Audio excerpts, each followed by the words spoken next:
Yo, this is Bobby Wine, straight from Uganda. Wape Uganda. Big up that YouTube channel. Subscribe.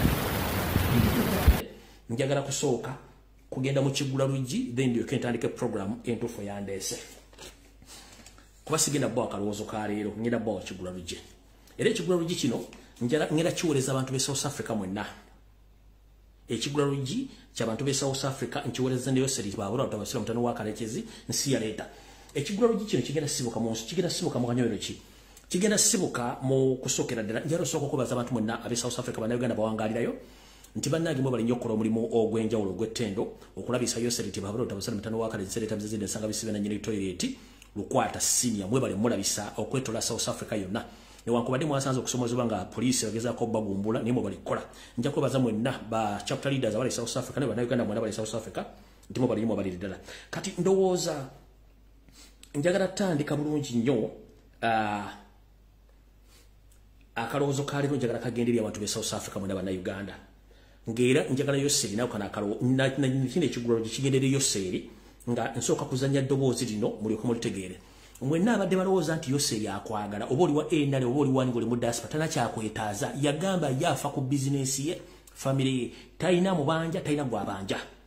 Mubadde South Africa nga mukola ssente era nga muziteeka mu Uganda mulabirira family zammwe muzimbye amayumba muguza amamotoka mukola bizinesi.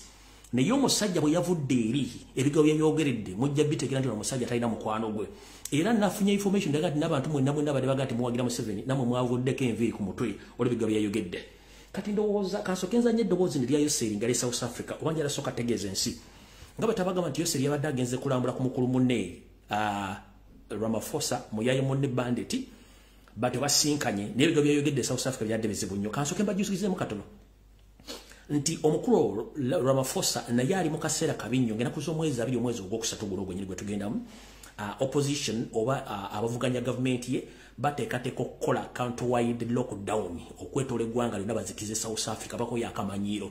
Kati Yoseri ku nzimu ensonga ez'amututeeza ekyama yagenze kuwa butya Ramaphosa lwagenda okuyita mu kantu kano n'okuba nti alina okuteekawo security y'amaanyi n'okuba aba South Africa emiggo abasigadde babasiba busibi zezimu ku tactics zadde agenza omuwa okuggyako n'okulambula ku bizinesi ze n'okumanya ebintu ebitambula bita mu South Africa mweyogeredde ebigambo bingi. Yatuse n'okugamba nti aba South Africa batambuza business bulungi nnyo era ba investor balungi nnyo balina business itambula ng'oggyeko bannayuganda abali South Africa batamanyi nti balina ssente okuggyako nti yamayo bayita basangoma ba South Africa bakimanyi bulungi nnyo butyo teyayawudde mwani naani bonna bali South Africa n'abasiige ettoomi era ensi yasesse. Naye ensi essekaki njala sooka bategeeza nti buli muntu yenna ali South Africa ng'omanyi nti toli documented tolina mpapula. Omusajja ono alinga yagambye migration oba poliisi ya South Africa etandika obbanoonya nti mwenna muli bazzi ba misango. Muzamu wakitegedde bulungi oba oli wa NRM oba toli wa NRM statement gyakoze yabawaddeyo buwi owala Ramaphosa n'ebitongole bya gavumenti bitandika obbanoonya nti muli mabenji b'amateeka naye nga temumaze mu South Africa ebbanga ddene nga munoonya ensimbi empya n'enkadde. Eno yabadde statement ye bw'ate bwe yayogedde. Muwulize bulungi Yoseri ng'ajerega bannayuganda bali South Africa. So I'm glad that you have got together the businesses of Uganda and the businesses of South Africa. Of course, South Africa had more entrepreneurs who had capital. The ones of Uganda are also coming up, but I'm not sure that there are so many. What I hear are the Sangomas, the ones who come here in South Africa.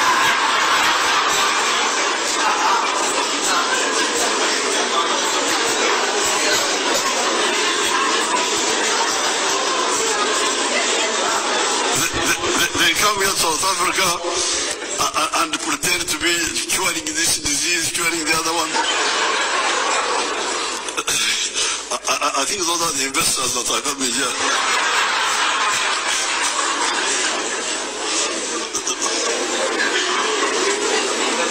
Now, wulidde bulungi yegera na Uganda bonna bali South Africa nga tayewuddemu n'agamba nti ye amanyi South Africa ekola business n'aba investor balungi naye ye tamanyi ba investor be Uganda bali South Africa yawule wulize emirimu gye bakola nti basangoma bonna n'abakuba omusumaali kitegeeza bawadde mu migration bonna babalyewo over statement kanjidde bulungi mujiwuli mu bantu bali South Africa ujjo tubagamba n'abali bana Uganda nti Museveni talina gwayagala family muwulire bulungi nnyo njidde omulundi ogusembayo.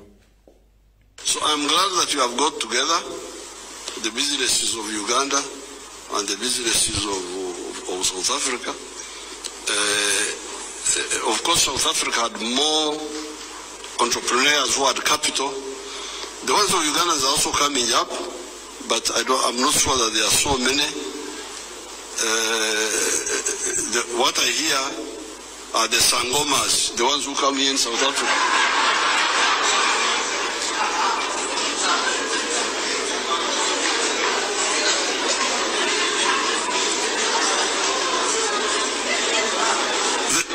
They come here to South Africa and pretend to be curing this disease, curing the other one.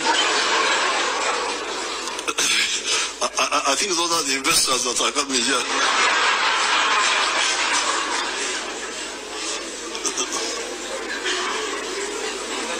Now, all right. Kati mchigura yujichari yoseri tibahaburo tabasuru mutano waka manyinchi otuse. Manye the moment yoseri komulira nga ananagira aba alimba akumpanya kubanga ye mukulimba mwana nagirira. Yoseri akivaamu yakiyita ekyato kine kigula lugikicho n'abantu mwena bali mu diaspora manye ndi muli kulwa mwe. Era asasira nnyo banna Uganda bali mu diaspora nga mukyawagira Yoseri tibahaburo tabasulu mutano wakale ensete tabizeze nsanga bisibe na nyiri toilet. Lukwata siria kati mwenna banna Uganda bali South Africa ne Yoseri kasoke kutegeze munanga mu kigula lugikyalero.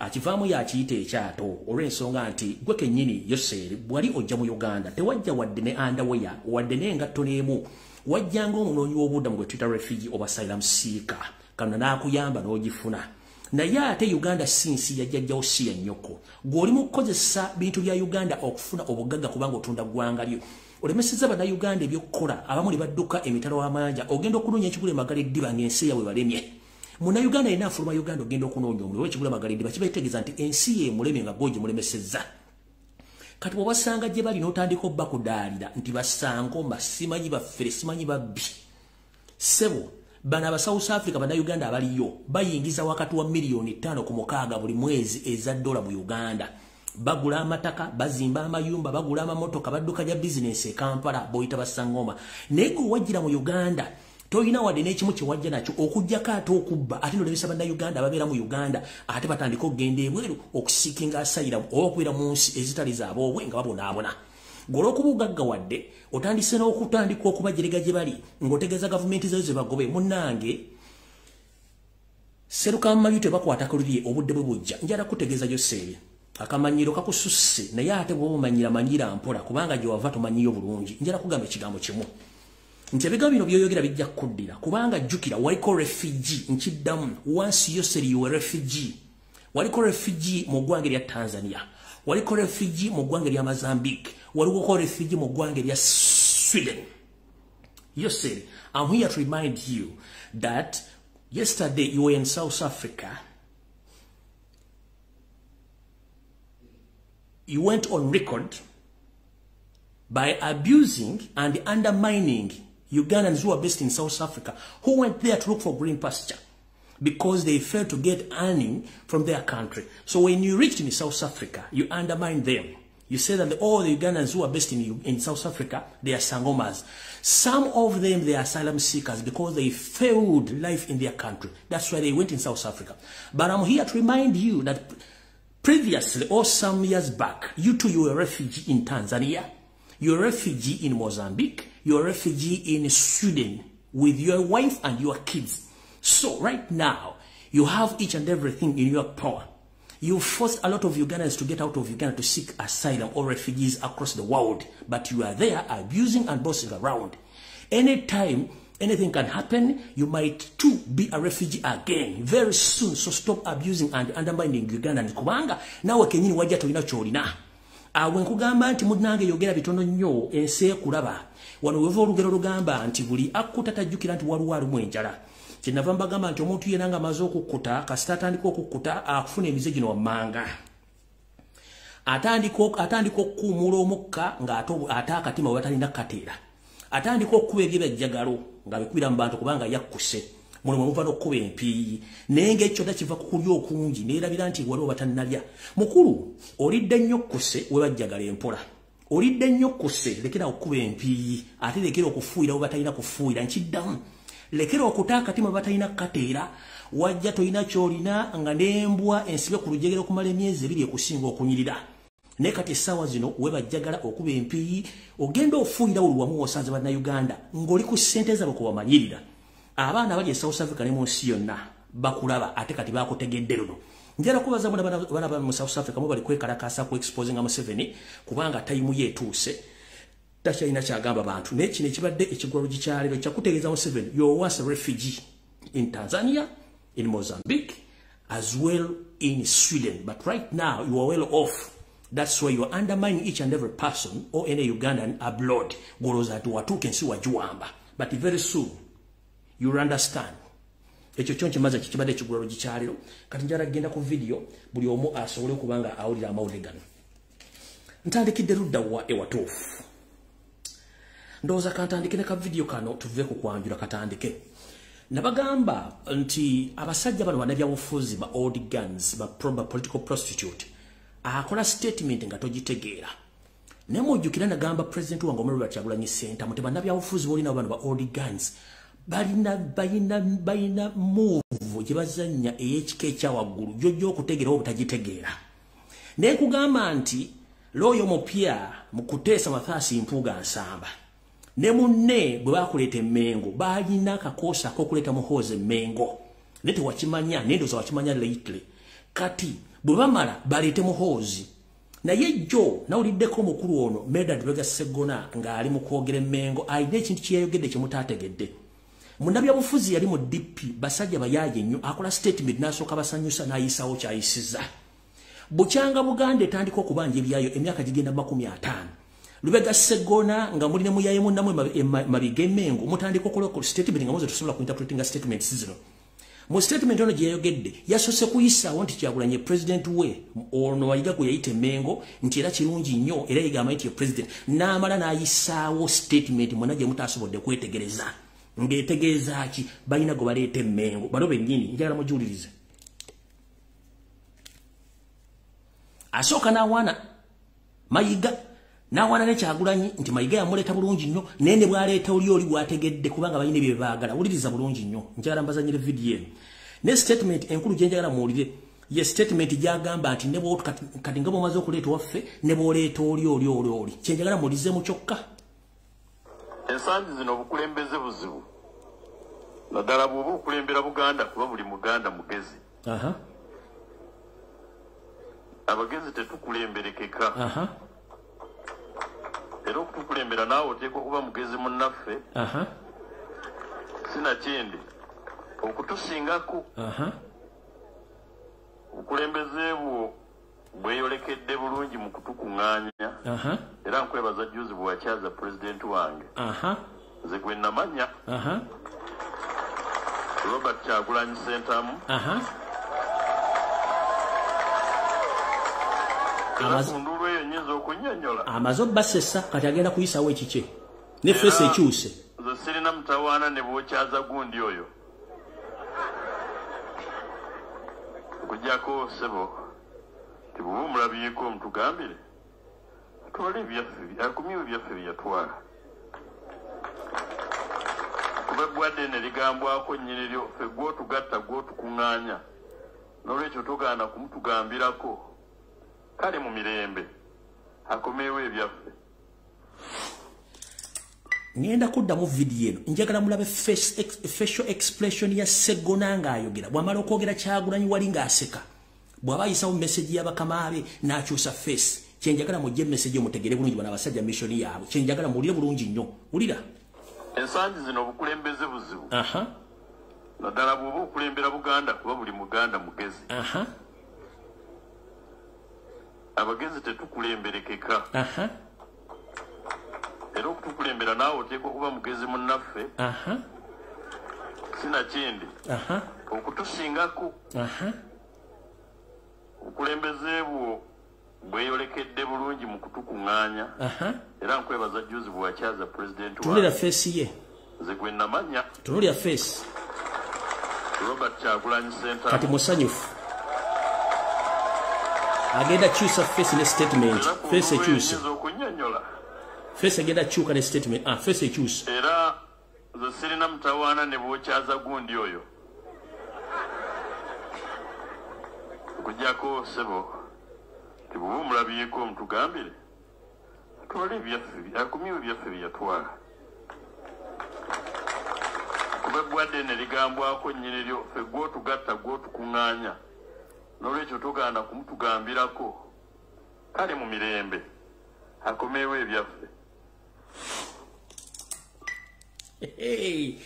Zino old political guns or political prostitutes bakola statement nga ojja kulwa ogitegera gwe omuntu wa bulijjo okujjako fo gikunyonyola kati mukitegedde kibasindiikiriza awo nvuddewo. So Mr. President, ndi wano kutegeeza nti akabinja ako ne mayiga waako kyebakuplaningira nakyo kinene nnyo eyo tujja genda olala nga nkomye omuluwumula. Kati njagala tutandike ne video. Mwagala ntandikewa. Ntandikire wono comedy, ntandikire ku information, ntandikire wa. Ntandikire wa.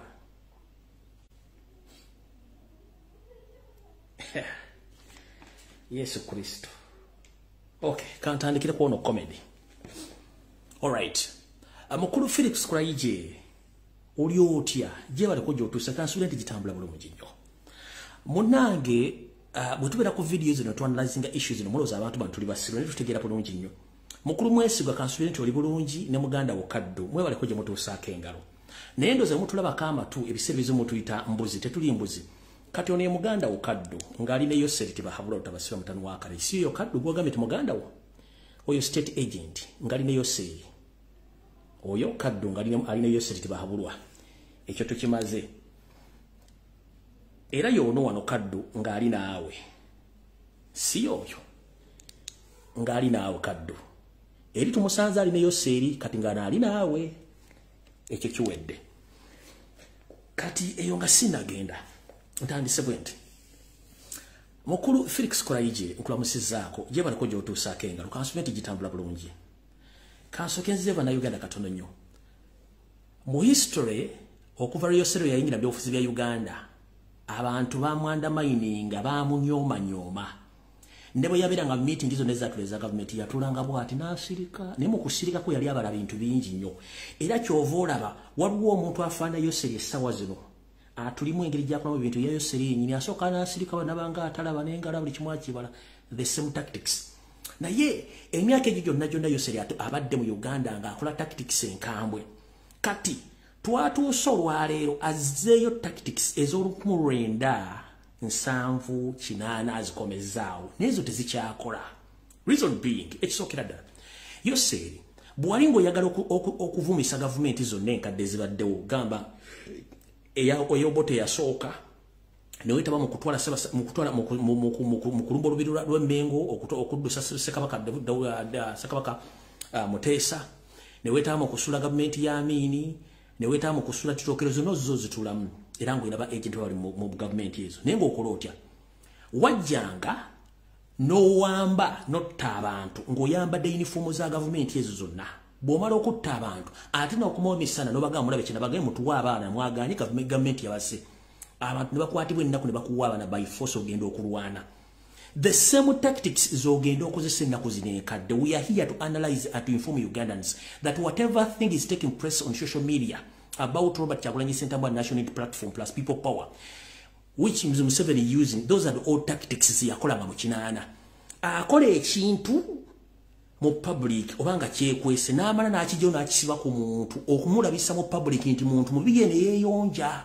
Kati n'okujjayo no mwesigwa kennyini yagambye yajja mufe kati kijalo banalizinga kino mutegere nti obukodi bwa Museveni akola ekintu n'amala n'akiteeka ku muntu ye bw'ayagala akiteekeko ye yeeyonja ejjike ebbala kyabadde akola. Already ina mission yagala okusiba Robert Kyagulanyi Ssentamu omuteka omusango gwa treason agirina mission weeri n'ekyo kyaganya engeri gyakizannyamu. Abadde agezezzaako abantu bangi bazannyisa omuzannyo ogwo naye nga tebalina ngeri bagenda kukikolamu. Kati mukulu ebintu bino mubiveeko ebintu byabasukka dde okutegeera katutegeera nnyo. Kati njala kulaba ono mukulu Felix Kuraije wena otulanga omuntu ali mu kamugwanya asala ezzike. Laba Felix Kuraije bw'atunula yenna atunanga omuntu ali mu kamugwanya asala ezzike omusajja omukulu obulimba obubajjudde wena olinga omuntu ali mu kamugwanya ali mu toilet asala ezzike okitegeera nojja ku media notandika okulimba mu bintu by'ekisiru Felix Kulaije manye ku video ngajja jikuwa we no today no lubuto lukulinye ntomu ya kasasiro oli mukulimba bantu olesa abayayi ba mu settings ngogamba nti simanyi musime bobo enyayo kizama twalina drone sebo mukulu oko okunyinyi bala facial expression ekulaje bitufu byonna bimukule ebya bulimba kati katutandike bulungi n'olugero luno tutandise tutya omukulu ono okusookera nagamba pisa president abachajukira video yayi nakugamba sebo mukulembeza lwa Kyagulanyi Ssentamu omuntu yenna go bakwata nga abadde foot soldier nzira mu statement in for last time nakuga Mr President omuntu yenna go bakwata nga abadde foot soldier nabamuteeka mu komera oba mu torture chambers soko mwewale to tajja kuddanga mu badolooza ajja kuddanga ina mission ndala ekyo nakikugamba era ngenda kusaba nga sinagenda maaso tuyina sectors nyingi mu national platform and people power Mr President ekifaananyi kyo n'omuntu goba kikubiza naye kitegeeza buwumbi na buwumbi bwa nsimbi across the country and across the world.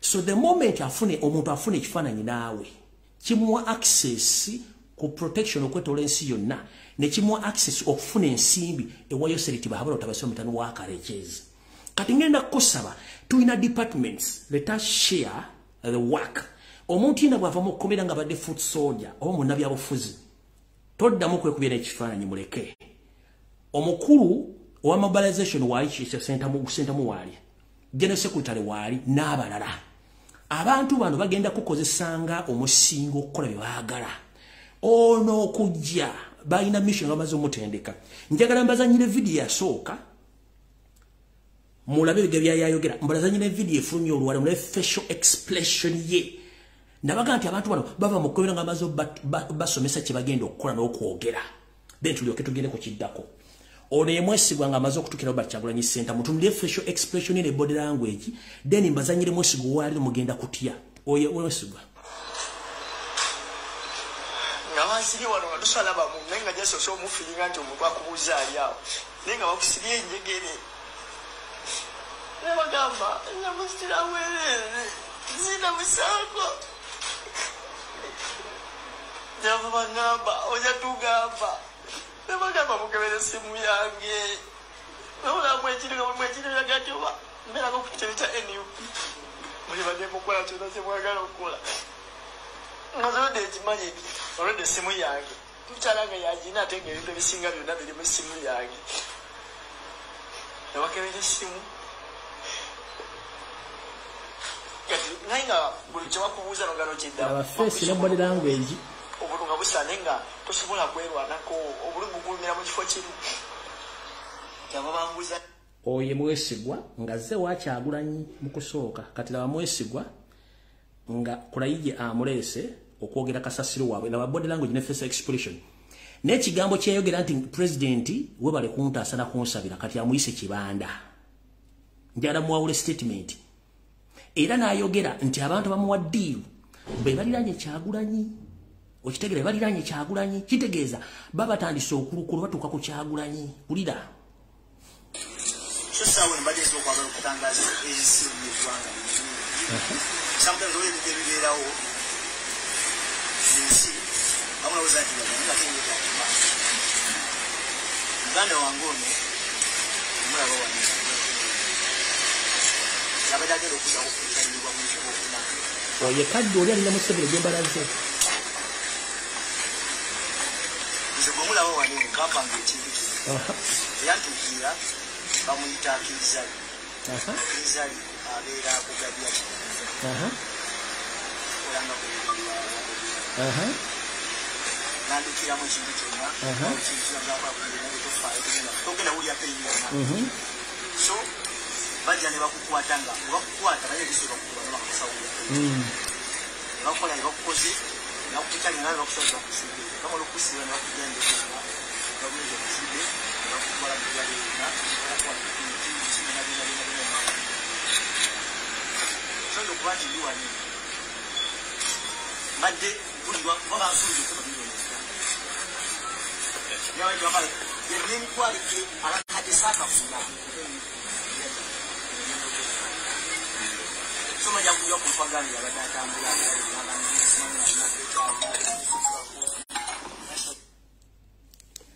Kati mukuru mwesigwa ne mukama wa Felix Kulaije ne Yosef Bahawura tabasira mutano wa kale kyensire temzeze ensanga bisibe nanyi ni toilet okwata senior mumpulirize bulungi nnyo ogambye anti emizanyo gino mwagizanya gyonna kyokka mu kusooka wali video gyenzanye body language ne byogera birala nnyo ku bino ogeba kusubiza milioni 5 era bajja ne bakuwaba mu drone bakubye bisoso whatever you said bogus and nonsense njala kubuuza ne Felix Kulaije kisokera da mix Felix Kulaije mu mateeka agafuga eggwanga Uganda osobola otya okupresentinga suspect mu public media ng'atona gambi mumukutenga suspect bwe mukwata suspect kiba kitegeeza mumaze okukola kye tuyita profiling ne investigation zonna era omuntu avunaana n'abavunaana kati ono yavunaana abavunaanibwa bali luddawa mu investigation okujja okupresentinga ekintu kyonna in public wa mu court musoka kufindinga obujulizi ne muleta ba suspect avunaana ligwe bavunaana kati mugambye nti bintu bino Kyagulanyi bimanyikira abantu no badiringa no byagambye waki simu mwasoso kwata bifunga temuna presenting ono kubanga oyina okupresentinga ono go presenting zolwayo ng'ayogera nti obadde olina kusooka kukwata bali bonna n'olyokooleta charge sheet n'ogatugenda muvuna n'emisango ABCD bano ba suspect n'obateekawo no kati kino mukoze presentation mu public kati mu court mugenda teekayo kikuba this is a criminal case and a blackmail mwandibadde kye mwandikoze mu investigation tebasobola ku presentinga suspect mu public nga tali mu court mu suspect yenna appearingira mu court nekati golese suspect omutadde mu public addressing the public nga bwe kyali nenga tewaliwo waki abavunaanibwa nga tebaliiwo ate nga bavunaanibwa we bali batambula ne mulya mmere kitugimma abaana Kulaije wenna omegeredde olinganga omuntu ali mu kabuyonja asala ezzike Kulaije tukule wenna omegeredde olinga omuntu ali mu kabuyonja asala ezzike omusajja omukulu ku myaka gino mulete ebintu mu myaka bya mukulu kinanga muli bulabwa wenna wamegeredde alinga ali kabuyonja asala ezzike ne mulimba abantu before nga tuna presenting muntu yenna oyina soka kola thorough investigations abanonyezi abatebereza okwanti batuso ofunde ku muntu ne mbakwata ne mbateeka mu koni bavunako ne mbagulako omusango mu presenting the suspect mu public ku mawulire nenga ate tasusegenda mu court kati kiki muba mutegeeza ate n'ekidala zino emboozi tezikyakula kubanga tuzimanyi bulungi nyumba de muzikole ebbanga lyonna mission yamu yakuteeka Kyagulanyi munda tugimanyi kumuteeka ku treason case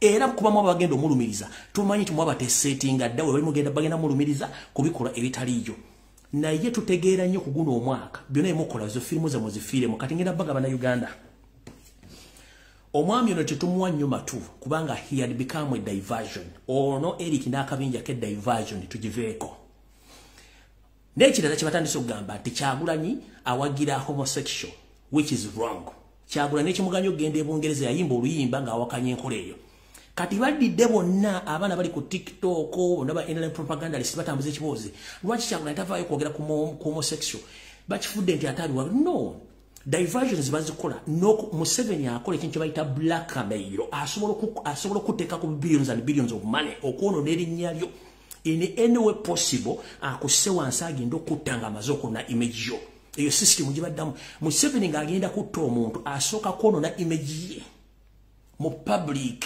bagenda okuttanga oli public news nga takina kyakwagazaako kati mulese no diversion ya Eric already ku social media mwasasudde center bali mukuba lwa Kyagulanyi center muti awagira ebisiya gambu lwaki tavaayo n'abyogera ku lwa Kyagulanyi center mu statement ze yazikola kati diversion ya homosexual abana gye batambuza social media ngabuza lwa Kyagulanyi center tavaayo that is a diversion ono Eric diversion already waliwo kibadde kitambula ekyamabati nakyo mukifudde diversion okitegera kati ebintu bingi nyongera basaba bano mbaleke bafire mu firimu yaabwe ekyo nakyo kiggwe kati omukulembeze ndowooza kansoke kuone security alert eno njoke ntandika information yange nayesinye nembwangu ekisokera da kansunati mukulembeze yange kwoli Mr. President Robert Kyagulanyi Ssentamu I greet in the name of Jesus ngaba nabasuubiza nti ngenda kuwumulamu for 30 good days nga mpumuddemu omutimbagano for personal reasons ero security alert esemba eri omukulembeze w'eggwanga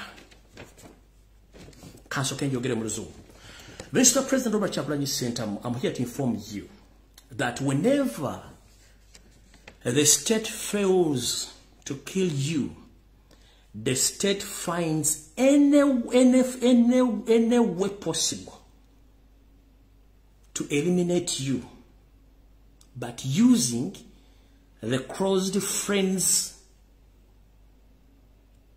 the close friends of you, or your relatives, or your counterparts.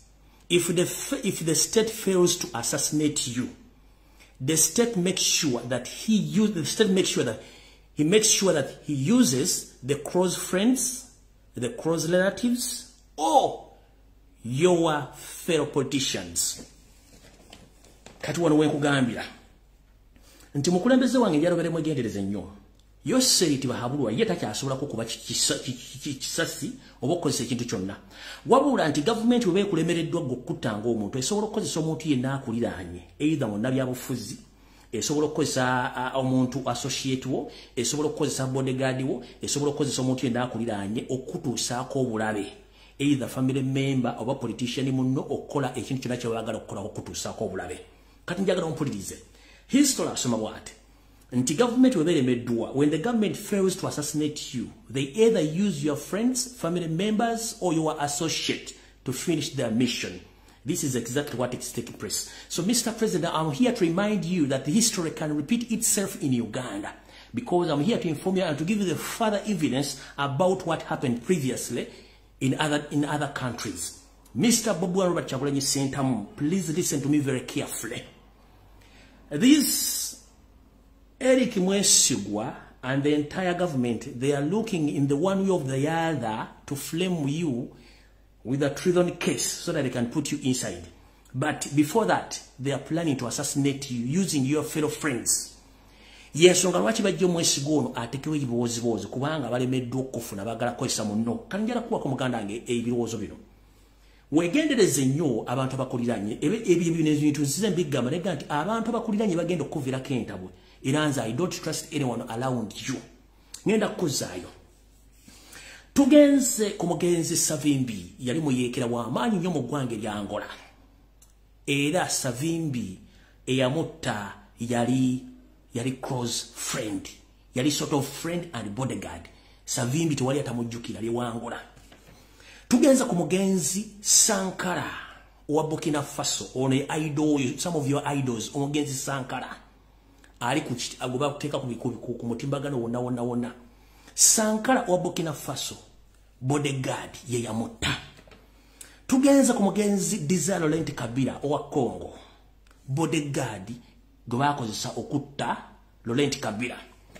Tugenze ku Sir Edward Mutesa oba Ssekabaka Edward Mutesa bakozesa mikwano gye egiri okumpi abaganda okumusenda okumuletera omuwala Ssekannyo eyamuwakanyo kawulire n'afa. Tugenza ku mugenzi Saddam Hussein owa Iraq bakozesa inner circle member owa Republican Guard nga America emaze okuteekawo $1 million n'alinkinga Saddam oyali ne bamunywa ne bamutta. Eno nkuwa history nsoma ibintu bibeerako reference. Omukulembeze wange nkuwa history nekulako ne reference. Nti government bweremerera okutta mu public esobola okukozesa omuntu akuliraanye okutta okutuusaako obulabe. Nakati bano kye bali mu kukola ekyokulabirako kyekyono Eric naye ate eri abala balinga Eric abagenda okujja ne nagamba nti omwana yenna kuba kutte wa foot soldier bwagenda baba mu trainize kyekyo kukola nono Eric ebigo byeyogedde bimatanka ng'empale ya Museveni. Kati mukulembeze nkugambye ne nkutegeeza nti nze ngenda kuwumula ennaku zange 3 nga siri ku social media ne weegendereze nnyo kuba ekigenda okujja kika. Nabagambye nti olwale tuli mu November wa 2023 tugenda mu 2024 speed egenda kuba nnene nnyo. Nkuwadde ekyokulabirako nti Ssaabayeekera wa Angola omugenzi Savimbi bodyguard yamutta.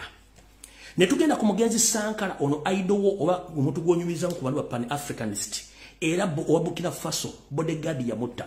Tugenze ku Laurent Desire Kabila owa Congo era bodyguard yamukuba Elias. Tugenze ku Sir Edward Mutesa era Ssekabaka wa Buganda president yasooka.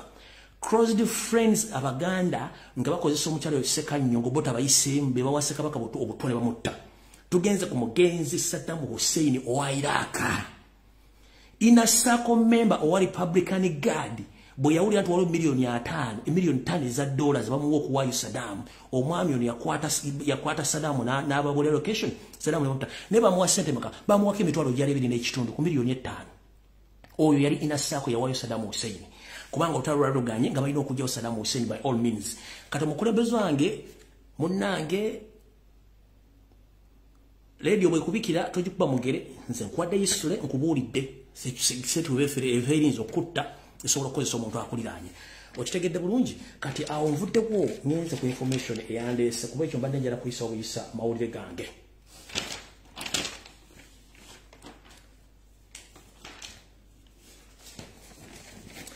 kati eno message njagala egende mwenna eri bannayuganda abali basaira mu kisikazi okwetoola ensi mumpulirize bulungi nnyo naye ng'ekisookera ddala njala tegeeza bannayuganda mwena abali mu European countries abaggwerako passport zammwe nti bandandira abakima passport zammwe ku embassy eri Denmark embassy ya Denmark eya Uganda bannayuganda gye bajja passport okusinga mu European countries ndiwo okubawaabira nti embassy erimu abanyampi mwenna abaludde okufuna passport zammwe embassy ekikola kagendere ng'omukadde akogga muleme kufuna passport ezo kubanga bali mu embassy z'abasinga obungi banyarwanda bonna mwegenze nnyo ggwanga lye bayita abanyolo bali litupolo oyinze so abantu bangi basasula dda ssente ze passport ziri myezi 5 badire eyinze tebawa passport ze bagende bagamba nti jo juzi nga tebafunye passport ekyo nkimaliriza kati no message njagala egende mwenda bannayuganda abasuubira okuva e Uganda n'abagivaamu nga munoonya empapula basalira mu seekers oba refugee abanoonya refugee status across the world. This message is loud and clear. Mumpulirize bulungi nnyo saagala mugayo omusajja teyatugambye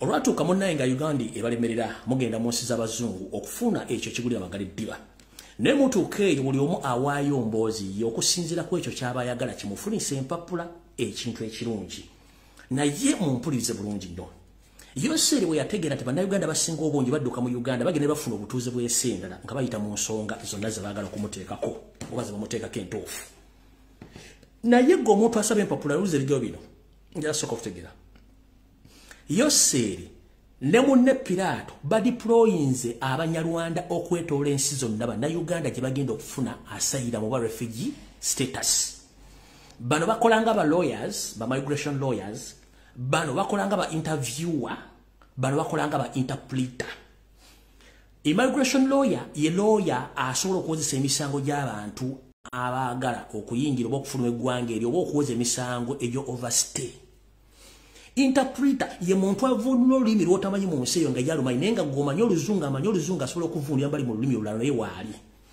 era ba interviewer ababuuza ebibuuzo ebyo mulimu ba agent ba Museveni naye mubadde mulina kye mutamanyi abasinga obungi gye muli mu nsi yonna mwasaba dda asylum nga mugenze myaka 3-4 tebakuddangamu reason being Museveni bya deploying abafere bano bonna abali mu offices mu America, Canada, Europe n'ensi ezisinga obungi application zammwe zonna information gye mwawaayo bano abasajja bawangayo information endala that's why nti mudire yinza okufuna reply okuva migration offices across the world eri bannayuganda basayira seekers ekyo mbadde temukimanyi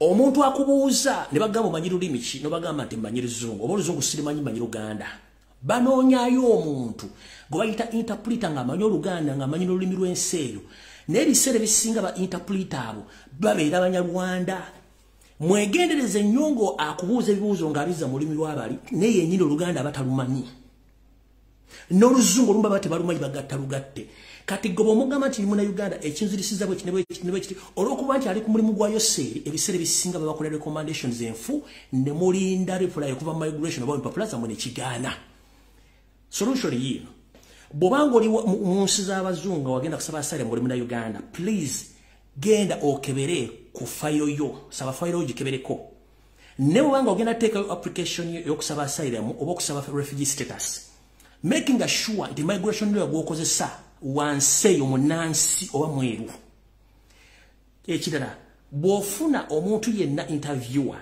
nga tomwesiga owulira tomwesiga tegeeza office ya migration nti omuntu oyo simwesiga bulungi munfunire omuntu omulala ezo right zonna zizo bw'oweekengera omuntu oyo oyina eddembe libaga nti omuntu oyo siri comfortable naye okusinziira ku security yange munfunde interview omulala oba interpreter omulala nkiddamu tegeeza munno nti tegeeza ekitongole ky'ogenze mu office oba ya police okigambe no I'm not comfortable with that person. Please, may you give me another person who can interview me or another lawyer. Kubanga chikirizwa mateeka okozesa omuntu goli naye comfortable omuwe ebyama byo. Ntegezeddwako mu America gye kiri, Canada gye kiri, mu Europe ate kiri ukika. Mwenna baludde ofuna asylum status, abaludde ofuna refugee status. Kino Museveni yakiteeka mu system nga bakikozesa okuba nti bafeerinze bannayuganda. But the moment you take long to get your papers, get to know that abantu abo bonna bali mu lukwe lwa Yoseri kubalemesa funa mpapula olwa interviews emukola. Kino kyeyolekera mu Europe, mu America, Canada ne some Asian countries. Ojja kumbuuza ensi endala ziri mu ki wano wetutuuse tugenze kulira kukombe sowani. Gwe munnayuganda yenna asuubira okuva Uganda ng'odduka oba oli ababayita bata ng'onoonya ekigula magala eddiba oba odduse byabufuzi, teweetantala okugenda mu nsi za Middle East ng'onoonya asylum oba oyagala refugee status. Babayita ba economic migrants. Ng'odduse mu Uganda embeera ekulemeredde oyagala kugenda kufuna kigule magala eddiba mu nsi z'Abawarabu. Nkiddamu, Geneva Convention gye muli agreement zizimu ku ndagaano ezaasayiningwa okwetola ensi yonna nti omuntu waddembe okwekubira enduulu nga ayagala kufuna engeri gye bamukuumamu olw'ebizibu ebiri mu nsi either entalo oba ebyamaka oba ebyeddiini, ekyo kikkirizibwa. Naye mu nsi za Middle East ensi ezisinga obungi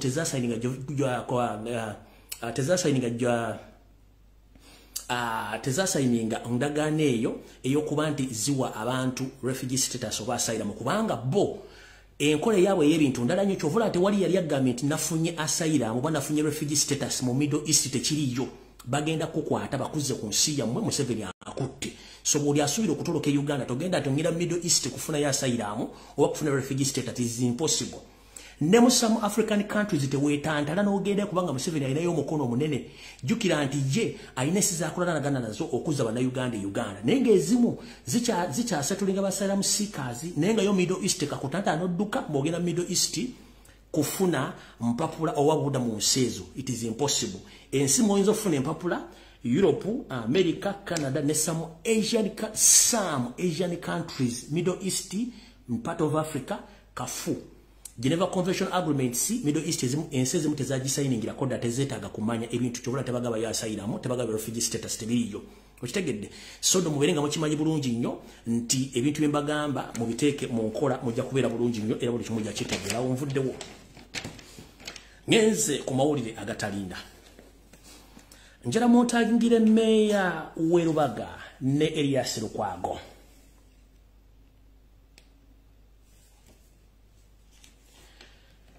Meya w'e Lubaga ne Erias Lukwago mbeetaaga ku video ne Kampala City Council mwenna.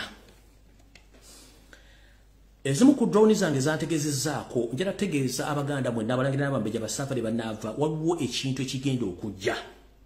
Naye nga bagenda kiyisa wala. Waliwo enteekateeka Yoseri gy'ayagala okumanyirira ddala akamanyira Kasumagizi eyalira okumanyira Ssaabasajja Kabaka n'Obuganda. Butya mumanyi nti Nantawetwa yenkulungo eri walinga eyawula wenkulungo wakati eyitwamu emmotoka ezikirira Kampala nezidda enezidda e Lubaga wepo nezidda ku Lubiri nezambuka ku Bulange e Mengo. Naye Nantawetwa eyo wakati waayo wayitawo omuntu ogu Ssaabasajja Kabaka era kyeva wayitawo Nantawetwa. Kati olw'okuba nti Yoseri ayina ego ayina futubazi ku Ssaabasajja Kabaka kimuluma okuba nti Ssaabasajja Kabaka yayite wantu awokka omuntu omu gwe baggulira tewali mulala. Kati olw'okuba nti ayagala kumala Ssaabasajja Kabaka mujoogera ddala Yoseri ng'ayita mu Kampala City Council balina enteekateeka mbu bagenda gaziya Nantawetwa naye ng'ekigendererwa kyakuggyawo kitiibwa na buyinza bwa Ssaabasajja Kabaka bwalina ku Nantawetwa bagigule buli muntu asobole ogiyitamu nga ne Museveni asobole ogiyitamu so si Kabaka yekka. Drone zange zategeezezza nti omuntu ali mu kintu kino kitambuza era kiguza bakansala ye Meya w'e Lubaga omupya owa National Unity Platform gwe bayita Mbeera ze Mawula Zaki. Meya w'e Lubaga Mawula Zaki Mbeera ze bakuwaana okudduka ate toyita wammwe. Diru ya mwene erimu emitwalo gya $20 gye mwagala okutambuza abantu b'e Lubaga mu kitegeere. Abamu beetabye mu kuggyawo ekitiibwa kya Ssaabasajja Kabaka n'okwagala bagenda gaziya Nantawetwa. Mission ya kujja ekitiibwa kya Ssaabasajja Kabaka nti lwaki ayita mu wakati wokka ye nga muntu omu ng'ate n'abantu abalala bali ku level y'emu y'entegera ya Yoseri. Molokuba temulina buwangwa muloza nti buli kimu kyakuzanyirako kino kibagambye mukiwulire bulungi kijja kubeera bwe kiraba kiti kibadde Mukama yamanyi nze drone zange zampadde amawulire mbategeeze Obuganda mbategeeza nti waliwo enteekateeka nga bayise mu Meya w'Erubaga division mbeera ze Mawula Zaki bakansala basinga obungi ogenda obapolota okuba nti baagala kuyisa ekiteeso ekyo n'antawetwa eddemu egaziibwe naye kino mugenda kikola ne mission ey'okugjawo obuyinza bwa Ssaabasajja Kabaka bwalina obw'ekitiibwa kye nti buli muntu asobola okuyita omwo n'aleega buleezi ku lubiri oba n'aleega bulange nti lwaki Ssaabasajja Kabaka yaliyo n'ekino ekintu Omunyarwanda yakirimu yo seeri okwagala okusanyawo ekitiibwa kya Ssaabasajja Kabaka kati Meya w'Erubaga mbeera ze Mawula Zaki nkutegeeza muganda wange bakuwa n'okudduka ate tokyampuluka bunyampulukusi lyako by'oba osobodde wadde oliwa national platforms esisaagana banyampi bali mu national platform nkutegeeza Meya w'Erubaga mbeera ze Mawula Zaki walino Zaki lyambyante oba lyambuzi naye nkulabula bakuwa n'okudduka naye tonyampulukira mu kkubo mu koona zino ensimbi zo baba zijja kulakira muve ku kitiibwa kya Buganda mukirekeewo kubanga simu mwakitangawo Museveni agenda essaawa yonna tetumanyi bwe tunaabazza mu tujja bakuba embooko nga gye mukwata temugibala kale ekyo nakyo kimaze KCCA n'akabinja kamwe mutambule nga mwogera ebintu by'ekisiru neffe tubalinze awo nvuddewo ngenze ku nsonga endala omanyi bwe nzijjawo ne mbagamba ebintu ne mwebuzabuza nga bafuka banaaba nga mulooza tebibeerewo nebimala ne bibeerawo babiwaddemu akaseera katono nnyo kati yoseeri olwaliro kankujje wabinyise mu nsuwa n'ogenda South Africa gye wayogeredde ebikankana naye before nga tonnagenda kumakya ku Lwokubiri wasooka n'otuuza meeting mu State House Entebbe ku ssaawa 3 ez'okumakya then n'olyoyolekera eggwanga lya South Africa yoseeri mu meeting eno wabaddemu wekennyini Kalekyezi Kayihura Bahati Sejjusa ne Meja Kakooza n'abantu abalala mu meeting eno muyina ekiboozibozi ekirootanga abali ku lusozi nga mukojowa ne mutandika okwogera pulani zammwe ez'okusalako ebitundu bya Uganda obizza ku Rwanda kubanga mugamba nti Rwanda abafuzi b'amatwale bajiwa ekitundu kitono nnyo so nga ate eno mu Uganda mulaba nti bannayuganda bebafu nnyo tebakyagala nsiya mu mwagala kugisalako era mugenda teekawo engeri y'okwerwanyalwanya nga okuli mu Congo nga mwagala kusalako ebitundu bya Buganda oba Uganda obizza mu ggwanga erya Rwanda mubigatteko mission eno mwagitudde mu meeting nga tona situla genda South Africa mwabadde Museveni kenyini Kalekyezi Kayihura Sejjusa ne Kakooza mujja kwebuuza Mama Njovu Enterprises aruludda bantegezezaako nti Mama Njovu Enterprises yayiikamu Windows nkiddamu bantegezezaako nti Mama Njovu Enterprises yayiikamu Windows ayina galaji gyali mba kyamukanika iyo ensonga laki nabagambye nti omuntu wansi bw'omuyigiriza ennyo ate bw'anatuuka okwera nako posti gye nakoze ku makya kirabadde ntegeeza so kyobula nti mweno meeting teyabadde Mama Njovu Enterprises ne South Africa teyagenze yayiika Windows ayina galaji bali gye mukanikira mpola mpola yensonga laki temusamuula mu meeting zino Yosiri bwe yatudde n'abaana abatamivu banne abaloota nga bafuka muno mwabaddemu Museveni kennyini Kalekyezi Kayihura Bahati Sejjusa ne Kakooza bagambye nti balina okumakinga sure nti ebitundu bino wammanga babizza ku ggwanga lya Rwanda kubanga bannayuganda bebafu era ne mu South Africa yakyogeddeko nti bannayuganda basiru agenda akyogera nti basiru ne Besigye yakyogera mu bitundu bino bagala okulota okuzzaako mwe muli Kabale mwe muli Mbalala Masaka okutuuka Katonga boolekere Gomba n'Olukoola lwonna balugatte ku ggwanga erya Rwanda era kino bajja tandiko kidibate nga mujja chuli amanda bya bufuzi addala Abanyarwanda n'abantu beeyo nga batandise okweyogeza nga abaana bako nti bote basandira kubera mu kitundu kino balina kubera mu kiri ekitundu ekirala nga muwulira ebiri mu ggwanga eryalasha ew'omukulu teeka munda pozi nabagamba nti erinnya ery'omusajja esagala gyogera gwe bayita Putin mu Luganda ze muyita teeka munda kati teeka munda bwati bwe yawamba ekitundu kiri ekya Crimea kubanga Crimea mwalimu abasajja n'abakazi abalasha n'aba Ukraine kati yakozesa advantage nti aba Ukraine bali basinga mu Crimea n'awamba ekitundu kya Crimea n'akisala ku Ukraine n'akitwala nono alota afuka era kati essaawa zinaga nti olwokuba nti okuva Kabale Mbalala Masaka wano Katonga Gomba n'Olukoola lwonna lulimu basajja bano basirwajja okwota basinga nnyinimu entannama ajja kukola akakodyo ke kamunga kali bakunnumbe nga basalako ebitundu ebyo bizza ku sayidi y'e Rwanda olwo n'Olukoola baluzze balutwale baluzze eri nga baagala okikola e Congo oba wendi oba siriiwo ebintu bino muli birabako ate muli omusajja yakola video nga gyeziri muza mutegedde bulungi Nyate kazijukizemuko bali baserwajja okwota nti munnange okusinga nyirimu entannama tekitegeeza nti nyirimu bataliiwo abawo ali bulungi nnyo Tujjukira nti mwadduka ewammwe mu ntalo ziri ezaaliyo ez'amawanga mwaddukira bitundu bingi nnyo bya Uganda ne babagano bawo obudamu okutuuka mwaje ne musitama kuno mu Buganda so nga ate Ssekabaka Daudi kyo myaka egyo yafukwatibwa ekisa n'abagamba nti mujjemba weekwe mwina okutuula mufune obutuuliro musobole okubeera awo era butyo n'abakwata n'abatwala mu lukoola engoma gye bateekera kyobula nti olukoola lw'engoma ddo lulimu basajja n'abakazi Banyarwanda olw'ensonga nti Ssekabaka yabawa obutuuliro ne batuula eyo ne basiisira ne bazaala n'okuzaala ne batuuka n'okwetuma amanya ge baagala naye kati essaawa zino olw'okuba nti ono si wajja okwota ayagala kusinga nnyinimu entannama butyo baagala okukola ekintu kino okuba nti batandise okutematema Uganda ogitwala genda wetegereza ebitundu by'emmenye bantu ki abasingamu bannayuganda basingamu babatta kiro mu misana babawamba okendeeza ennamba kiri kigenda otuuka nga bayoola buyoozi munda kigenda batwala butwazi mwenna ku Sunday bwe nakola video ne bagamba nti abantu bagenda okutta mwetere mwetegeke njala bategeeza nti meeting eno okusinzira ku doli yange meeting eno baali babula kubaze kusayininga ssente najja tegeeza abantu bena tegeeza mwana nti mugenda kuttibwa meeting ete kubanga etudde olwaleero okusinzira ku meeting kuba meeting yalina okubeerayo ku Sunday yalina okubeerayo ku Monday naye ate naaba nga alina program ez'okutambula okugenda mu South Africa meeting erina kutulula era amayizi eyinza okuba nga etudde nga bandaba essaawa zino nga Yoseri ne kagrupu konna kenda bategeeza kagenda okukola mission eno basayininze million 2 ze bagenda okukozesa mu program eno ey'okwasasinatinga mwenna abasajja be nayogeddeko so mwegendereze nnyo naddala mu bannayuganda be nagambye ku nsonga eyo ey'okuba nti baagala kubasaanyaawo so mukitegere bulungi nnyo ku nsonga eyo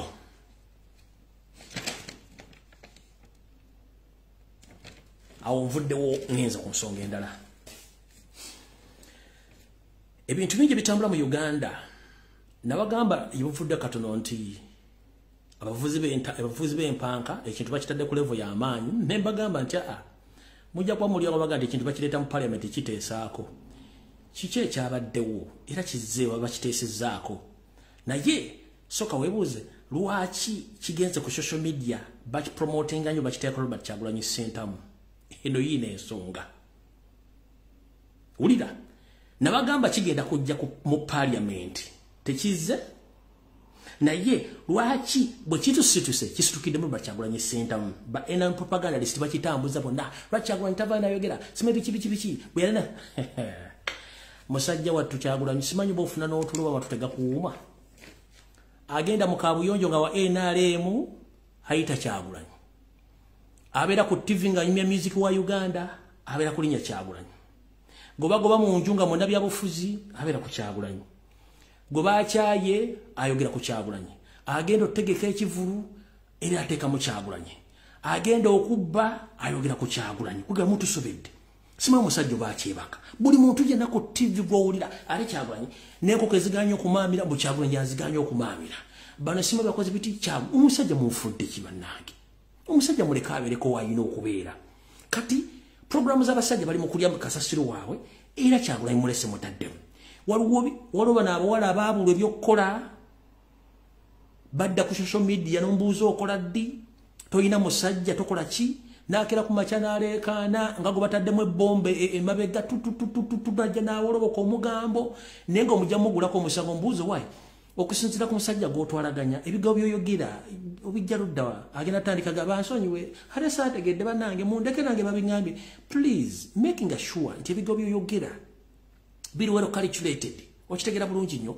Kyagulanyi mufudde emboozi enteganya okuwaka Kyagulanyi agiganye agenda okubba Kyagulanyi annemesa ali mu parliament omusajja mufudde buli kimu simanyi omusajja yeebaka agenda okukola concert bwayimira kazindalo ate Kyagulanyi biki omusajja mulekeko yeebake njagala bategeeza omusajja mulekeko yeebake kati essaawa zino mulese mugenda kiteeka mu parliament nabagamba kigenda kujja kikyo kizze ku parliament naye njagala osooka weebuuze lwaki bakireese essaawa zino kati njagala bawa analysis yange mu mbeera bbiri zino ekisooka weebuuze we nakyogeddeko nti kijja lwaki bakireese mangu ku issues eziri mu Uganda ezisinga obungi nekijjawo ekyamabaati Anita Amonge okubba amabaati Nabbanja okubba amabaati Kashayizo okubba amabaati ne baminisita ne ba MP okubba amabaati ne bakibikka ekyo kati bakifudde diversion okukiteesaako mu Uganda tuyina ebizibu bisinga kasasiro gwe mugenda okuteesaako teri munna Uganda agenda kuvuga mpanka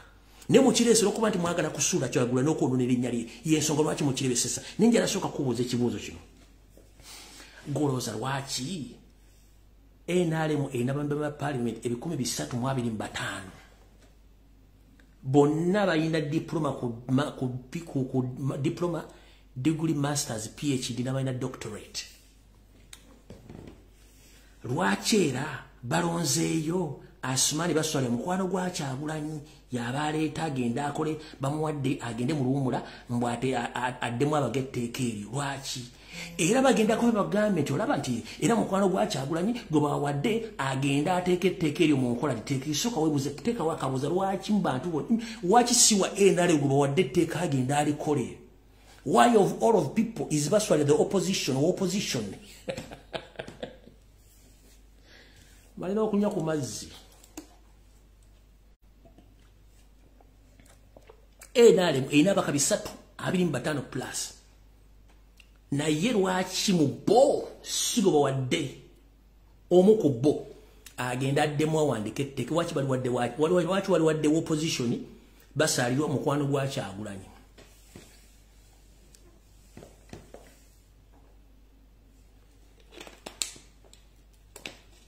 ekintu kyonna politically bakikuba bakiza wa Kyagulanyi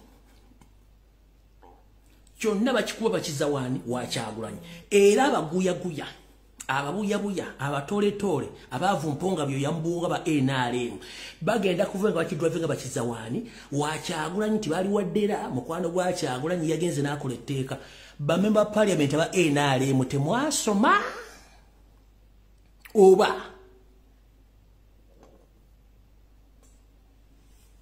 ekyo nkitaddawo kati wulirize embooze yo seriti bahabulwa lutabaisira mutabani wa kale kyensire tamuzezede nsanga bisibe na nyini toilet lukwata senior mukuzanya data politics teria mukwatira nsawo mumpulirize bulungi agenda kozesa ox ebeteka lyokuvuga empanka nga political platform okulaba wawafunira mu kusaidi zino bili wa manga nchiddamu yoseri agenda kozesa etteeka lyabavuzi b'empanka agenda kikozesa nga political platform okumanya wawafuniramu saidi bili zezirwa esooka waliwo saidi y'abakyerupe egamba nti etteeka lirina okuyita kibeera official Museveni abaagalako ensimbi abaagalako mulemeza mu buyinza n'omukuuma nkiddamu waliwo saidi esooka y'abakyerupe abagala etteeka lino liyite Museveni nakati bamukuumidde mu buyinza bamuwa ensimbi ate abaagalako protection mulemeza mu buyinza waliwo saidi y'Abannayuganda egamba nti kafuuwe ensi yaffe okufuuka Sodoma ne Gomora kati agenda sooka akipike Bannayuganda buli omu akyetabe akiteekeko okuteesa kigeje kivene muno kitegira buli mwatande ku kitekako ekigambo kye yatule wali abira n'abareeba agamba mbalaba kata awembagala nakeji banzo mpereze kwa soda nimbareeba watu bagenda okukola kate saazi no yatudde ddabala saidi kikwafu mwabire bitu teri muntu agenda bikwanalizingira ku TV za Uganda kebere ku social media yagenda tulala awemba agala kati awo bali abazungu nibendeteeka bana Uganda tebayagala kati wawe enfunira ze side bili abazungu abagala kensimbi abagala ko protection ate bamuwadda sente bana Uganda batakyagala abagala ko obululu ne political sympathy oba platform kati ayina okulonda ko side ki kati agamba teeka basobola n'okugabagana ne bajja ne bagateesaako mu parliament ne bagamba nti liise n'agaana oddisayininga ne bisigalawo nga tali sayininze amateeka weegane nga tebasobola gateeka mu nkola ekyo mukijje ku nze basobola ogenda Asumani agenda gakola agaleete bagateeseeko era waanike emikono nga parliament ekkiriza nti ligina lifuuse etteeka bali mutwalire aliteeka ku mmeeza agaana oddisayininga lisigale mu transit tagaanye takkiriza jukire teeko kola balina okumala odisayiningako officially nti balitadde kalifuuka etteeka eyo option weeri aleme kunyiiza bannayuganda aleme kunyiiza bazungu kubanga obululu bwa bannayuganda abwetaaga n'abazungu akola ki abeetaaga kati wano tuga nti semusota guli muntamu toyina ntamu ndajo ogenda fumbamu niyo musota mweguli niyo oyina ofumba okoze otya kati wevuga nti agenda kikozesanga political agenda kukozesanga kadala kalya bufuzi ng'ekisinga obukulu ayagala okumbwa abazungu ayagala ensimbi zaabwe kubanga akimanyi bwava mu buyinza aba awedde ayagala obululu bwa Uganda naye ate akimanyi bannayuganda alina osooka bateekamu ekintu kino kibanyikire buli mwaka kiteeseko kifuuke national issue oba national matter abakiwagira abatakiwagira abeere bangi nnyo kati ng'obbakkakkanya ayinza obba nga teeka ndisayinize mulaga nti kyekyo yoyo aba akukubya omupiira oba munfuna aba akukubya omupiira super kyenvudde mbagamba nti kino bagenda kikozesanga political platform oba akadala k'ebyobufuzi guess what buli wamu kati kyekyogerwako mu ggwanga eggwanga linga eterina bizibu birala naye nga ensonga za Uganda eziruma bannayuganda obava byali badde kiteesebwako essaawa zino oba kyane bakyogerwako wonna kati ani agenda okifunamu era ye stiru yanoonya wagenda okifunamu zamutegedde bulungi sides bbiri ezo naye nsoose kubuuza lwaki essaawa zino bakidwave nga bakizaa Kyagulanyi kubanga bamanyi nti ewa Kyagulanyi wali abaana bali ku social media basobola okwogera kati bwemukisiba ku Kyagulanyi abawagira Kyagulanyi balina okuvayo ku defendinga Kyagulanyi kati n'abatamuwagira enala besasula balina okuvayo kipiko kiteeka ku Kyagulanyi kati mutandiko mwekube public what's going on social media kigende mbutabe kigende mbasomero kigende public mutandiko kipika mwekenyiri mu kipiko kyobala wakati mukyogera ko mukireke just kino njagadde bawachi pulyango ekintu nje kigende okulaga okitegera bakivuga bakimanyi Kyagulanyi yalina numbers balina kimuteekako kati namba ya Kyagulanyi yalina erina okudefendinga Kyagulanyi by all means omujja mu kintu kino kati yo government ebe ekipika ekiza mu public kifuke national matter ba national issue bakyandiko kidiscussingako yatule wali wati mbalala awe mbagala okitegeera awe kati wonna watu wagala nenga alina sides buli side agenda soka gikaliculetingira afunira luddawa alyoka amanyi wagenda okufunira abakuba omupiira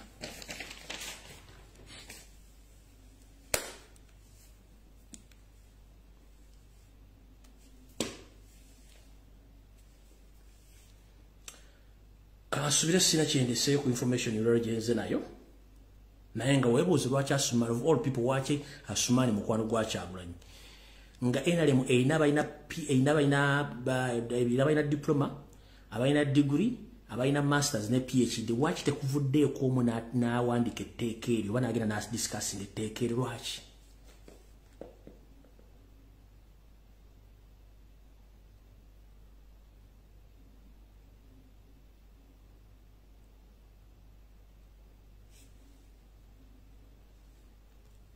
amasimu nga tadde naye nga bana bagambye nti nina okuwumula banyabo ne basaba ngenda bategeeza nti ennaku zina basabye ndizo ngenda zitwala by all means olwa embeera yange gyendimu na biki byempitamu nina okutwala ennaku 3 era munzikirize ngenda ku video esembayo olwaliro nina okuwumula ennaku 30 ebisigadde Katonda ajja kunkwatirako namwe mwebereremu ate musigale nga mugobera buli kimu kigenda mu maaso mu ggwanga amasimu nga tadde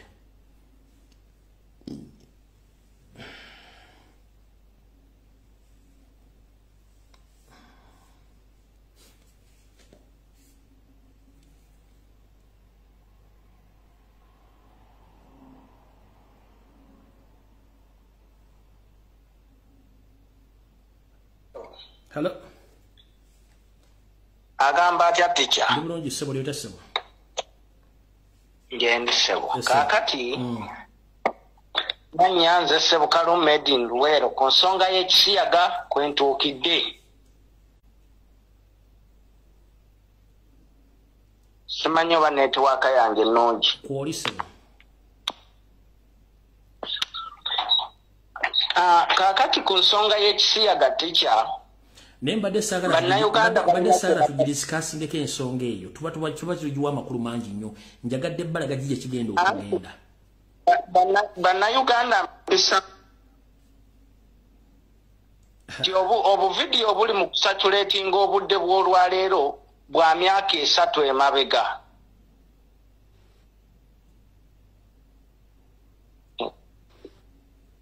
Eso.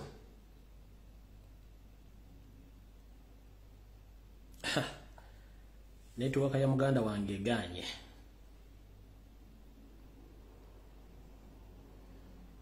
Network eganye.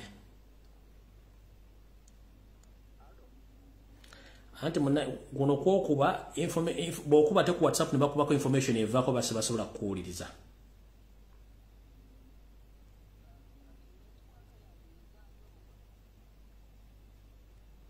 Hello. Osibyo te wekitiibwa. Nsibyo bulungi lyota sebo. Yeliseo. Amanya n'eddoboozi Donald South Africa. Esebo.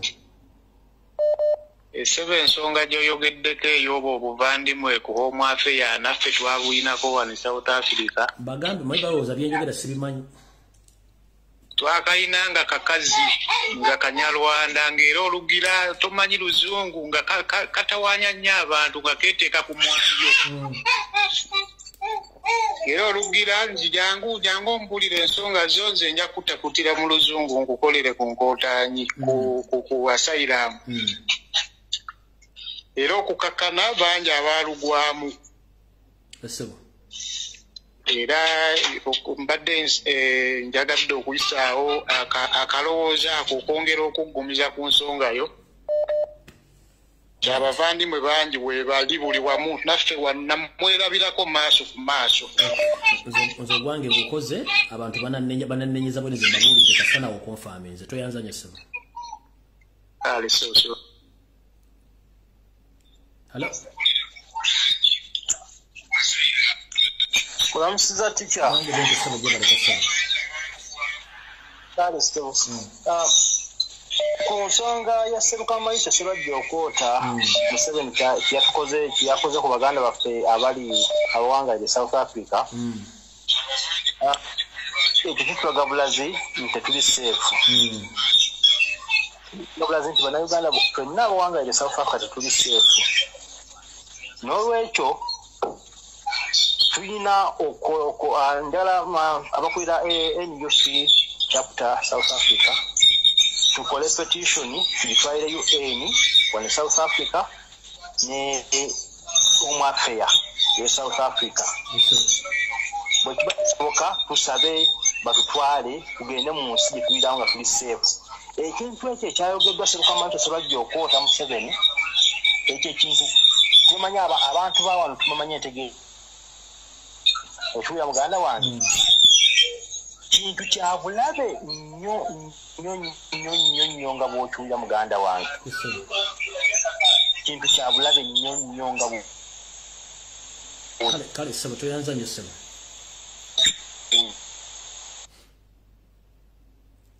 Hello.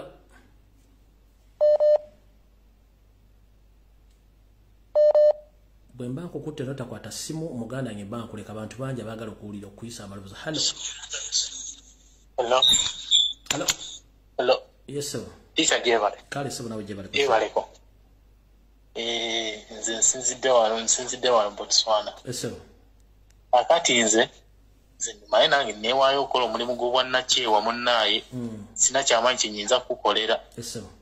Nze nasalawo nange nekinkyaki naye nasalawo buli akuvuma buli avola Kyagulanyi penge ddala majalimu essaawa eno nze nagimuteekamu kati. Yes sir. Akawunti nzikwatamu balina akawunti esoba mu 10 ate oservices yanziguzaawo gundi zaabwe baba balina ogijjayo yagalagaana gakuba nti awamu bonna mbasinza bategeera aba NRM. Inga ekintu ekyo buli akuvuma genda mu yayisima ogitukwatiramu ogijjemu ebiyenda. Eyayisima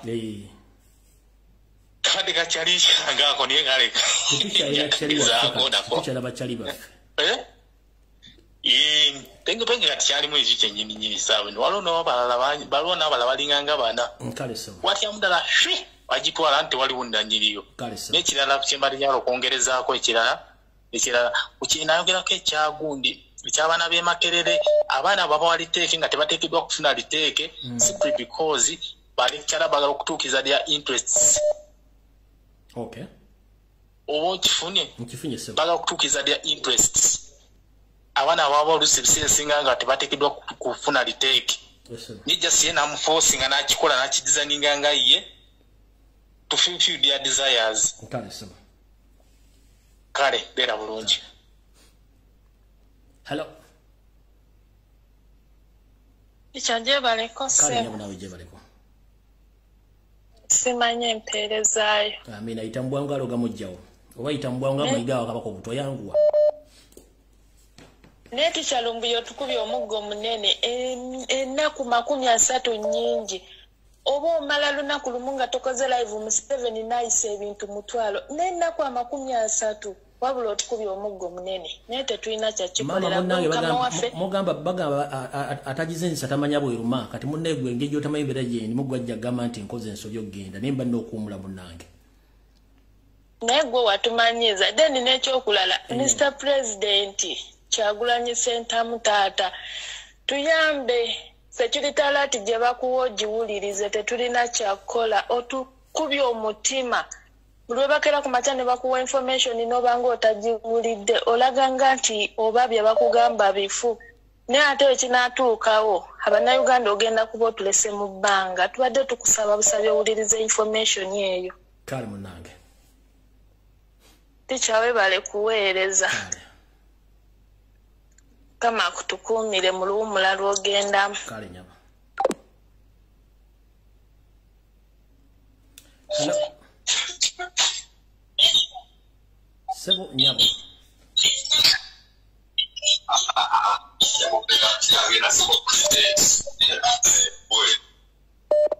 Hello. Sebo we bale kuweereza. Nyama bale bakubeerako. Kati ababa bakutawanya sebo nawe oli muntu bazaalibwa muntu alina okubeera n'obulamu obw'okuwummulako nawe n'osobola okufunako ku bulamu at least obulamu obwekubeera ku bino abantu bamanyi kyogendamu era bulijjo kyeŋŋamba abantu nti bw'oba tobulita n'agenda mu kintu tasobola kumanya oli kyalimu wabula nga wetadde mu bigere bye. Kale sebo nze nkwagaliza oluwummulo olulungi naye n'ekyo ekirala oyo nze omanyi abo abasajja abo abagemmenga abo kati olaba oyo Mayiga kawenkene Mayiga azanya paati eyo kubanga kati amanyi abantu bonna bamukowadde bamwogerera dda buli gwe ateekayo n'empuga we bamwogerera dda twamala dda omukuba kati aleese Sseggona ku site alowooza nti abantu bajja kukubeera drone. Abo mbeesobolera temuleekana nabo nemba ndi mutulo mbasobolera mutulo mu kirooto mbeesobolera awo temutega tembaluwaako. Okay, sir. Era kale webale kuweereza oluwummulo olulungi Mukama akutukuumire wagala nnyo beera bulungi. Hello. Osibye otya ssebo? Bulungi wa Luganda oli otya eyo? Kakati abantu abali ku social media abagamba nti President Kyagulanyi tayogedde ku bisiyaga. Bagende bawulira oluyimba lwe yayimba eri kyamuganyisa ogenda Bungereza. Kintu kiri simple. Abantu bakozesa common sense. Supposing nga babawadde mayo omuntu gwabawadde ssente takozesa bwongo bwe. Wabula ye akozesa obutategeera. Obwongo abugjawo n'abuzibali then ateekawo obutategeera. Bajje statement ya myaka ine mabega ne bagireeta kuba kyabagala bamanyi yayina ennamba kati bagala tukola yidingi n'abali tuleekaane ku ekyo. Bwe buzibu balina kubanza ekimayo omuntu bamusasula naddala nga gavumenti ye musasudde soka ne muganda nti gwe tokkirizibwa kutegeera bulo olina kuba musiru kati bino byonna byakola bibeera bya kasiru naye ng'omusajja ali direct yayimba oluyimba nga lukwatagana ku nsonga ezo era yensonga lwaki kati Bungereza. Ekyokubiri ogenze n'onyonyola n'ogamba nti omusajja ku nsonga y'ebisiyaga ayagala kukwata ejjinja limu akuba ebinyonyi bye biwera naye nze kamba bulungi kino waliwo olugero lwaliwo abasajja babiri bayingira ekibira basanga ebyobugagga. Omu yalina omululu n'akuŋŋaanya ensawo z'ebyobugagga zaali nnya naye nga webagenda okuyita waliwo n'okwewalula omu kubuuka migga omugezi yakwata piiseegi n'agiteeka mu kkooti oli n'asekerera munne naye bagenda okutuuka ebweru ng'ona alina ensawo eyajjayo ensawo za golodi nnya teyatuusaako yadde neegi oli yajjayo kapiisi kamu yatuuka n'atunda golodi we ate ono eyakwata ensawo enya neyeegayiriro n'amuweeko abakitegedde Mukama Katonda abakubira engalo. Amina naye Mukama akunkuumire. Hello.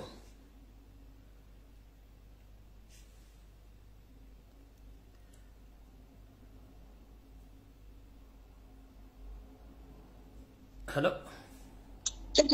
Tuweereza mukwano. Kale nyabo nawe jebaleko munange. Tusaba Allah kutukumire wena mu vacation ko kogendamu. Amina nyabo. Kati nze nsaba okugumya president waffe. Byonna newe banaabikola ffe tuli wamu naye. Ate Museveni byonna nze nkugamba byonna ne bw'onaabikola era ojja kgenda oba otyo ojja kgenda ekyo beera ng'okimanyi ssaawa yonna. Then n'ekirala pulezidenti waffe bambi nkusaba security alert ozitwale ng'ekikulu ennyo. Kubanga bagamba omuntu anaakukola obulabe abeera wakulusegerero akubeerako. Bambi pulezidenti ffe emitima gitweraliikirira. Security alert zitwale ng'ekikulu. Mukama akunkuumire tikyakumene pulezidenti waffe. Amen. Hello. Hello, teacher. Wangisebo. Mpisemu. Kuoli 7 se kuolira. Neyanziza sebo nebaza Katonda ansobozesezza. Kati sijja kwogera mannya gange naye ndi Munnayuganda. Nengo okusinziira ku bigambo byotusomeseza olunaku olwaleero ebikwata ku nsi yaffe n'obulamu bwaffe. Njagadde nange okuyisawo ekirowoozo kyange mu bufunze. Nti nga bulijjo nga ffe Bannayuganda tulina omutima ogw'okwaniriza naye bannaffe be twayaniriza awo we tutuuse kuba oyogedde ku nsonga y'okuba nti n'ebitundu by'eggwanga lyaffe ebimu bapulaninga okubitwala.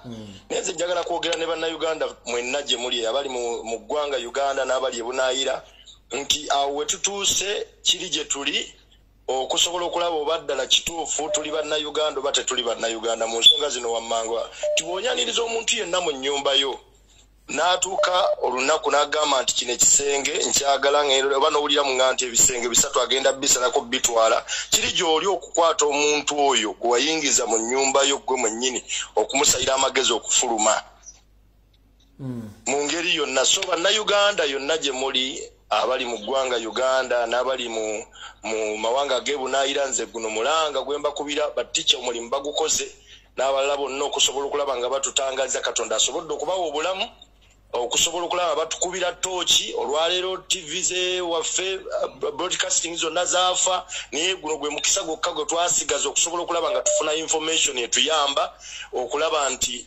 tusigaza ensi yaffe n'abaana baffe betuzadde n'abazzukulu b'abazzukulu basobole okweyagalira mu nsi yaffe. So n'olw'ensonga eyo tukwebaza nnyo olw'omulimu ogwo ebisigadde Mukama Katonda akutukuumire ne Bannayuganda mwenna tuwulirize nnyo mulanga n'ebyo byonna bye batumulisiza mu bitwala nga bya mugaso tuve ku baana abakomenting ebitaliiyo n'abaagala okulaba nga bawugula information batica gye batuwadde. Mukama bankuumire, Mukama bampere omukisa. Hello. Sebo tija jebaleko sebo. Kale waluganda we balikoberako sebo.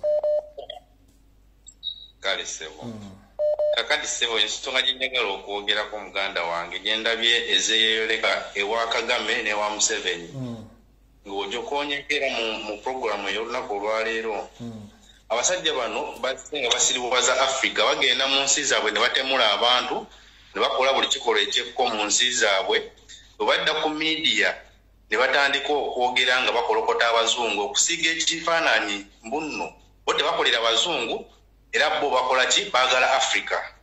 Okitegeera sebo ye Museveni adda ku media n'ayogera ng'akolokota abazungu kalinga kazannyo ke babeeramu ne Kagame kyekimu kyakola beefuula abalwanirira ennyo Africa ate nga basinza okutaataaganya Africa. Okitegeera sebo mukama wange era ebigambo byayogedde South Africa omulaba yeefuula akolokota abazungu eno nga we yeefuula alumirirwa abaki Abafirika naye ng'ewe gy'ava Abafirika kyabakola kyekyo muganda wange enteesa yange. Tuyaza Joseph.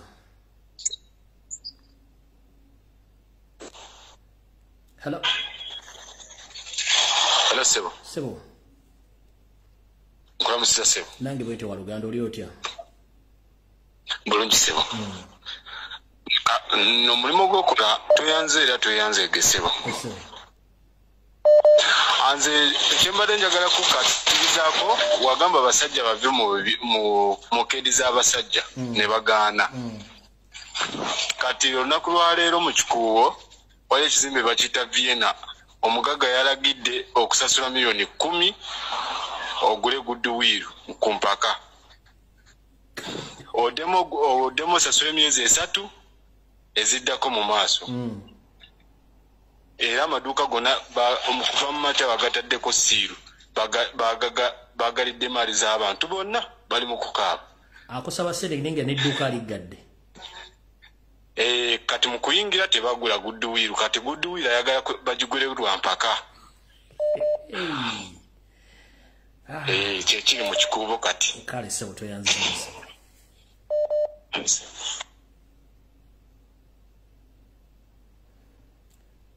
59 toina network muganda wange 59 connection toina network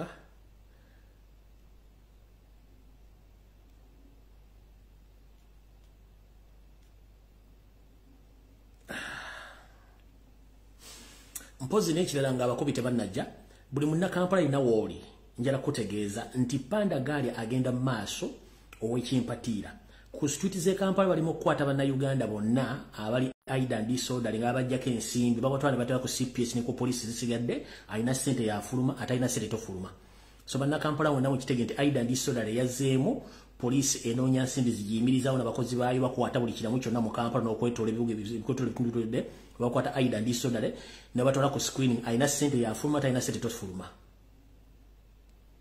Hello. Ate nkulamusiza. Nange bwente sebo. Bulambuganda kije baleke emirimu. Nkale sebo. Kakati. Tubadde tusaba. Abannayuganda bannange basituke. Abannayuganda batuyambe buyambi bagule amajambiya, ab'emisekuzo, ab'enkumbi, ab'ebitiiyo, ab'enso. Beetegeke. Kuba tetulina ngeri yonna yakujja ku musajja. Sebo. Okuleka abantu balina amajambiya gaabwe. Babere stade buli kimu. Sebo. Ani waberawo ekirangiridwa kyonna abantu basituka kati ntawe ddala bye bano bakansala bakutte eggulu ba speaker yesterday but one n'olwajjo bana bo bagenda bugezi nga bo kamizo nyerere tebagendera ku bantu mabega kuliwo omuntu oyinza okutandikibwako obutalo nebutandikira naye teri abantu byomwali ku bibye basajja batujja wadde babasindika ku motoka bwa prison babasindika babayingiza teri ayamba obusirikale buliwumekaawo ekampala okubeerawo abantu bameka miliyoni 3 Zazibera mu Kampala bulinaku. Naye omusajja bulinga 10-15 bulemedde ku bantu naye abantu bonna buli omu ali ku bibye. Tugenda kukola tutya? Kale sebo bale kubaye. Bantu baganye okunyigako. Kale sebo. Era.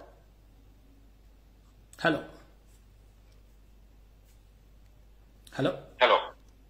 Sebo.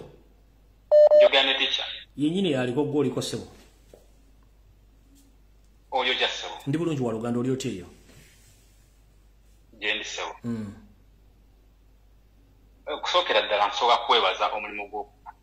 Mukyala Sharifa Sonko nkulamusizzaako munnange badde okulaba ku Sharifa Sonko nkulamusizzaako gwe bali kuwangalira mu struggle gwomu kuba Obiba struggle mukyala Sharifa Sonko nkulamusizzaako genda maaso muganda wange. Ati sebo. Sebo. Nze kyembadde nteesa nti amazima ddala emiliyoni 10 ezo kirabika ntono nnyo singa bongerako miliyoni 10 abanayuganda ne basituka awo ne bamanya ati kyebalina okukola ngabo guduwire gene miliyoni 2 egende miliyoni 2 balyoke basituke bamanye nti kati kwerwanirira kwe kutuuse kale sebo kudaala nedda sebo kale sebo toyanza nnyo obako kale Hello. Icha wewe alukueleza. Kale munaina wewe.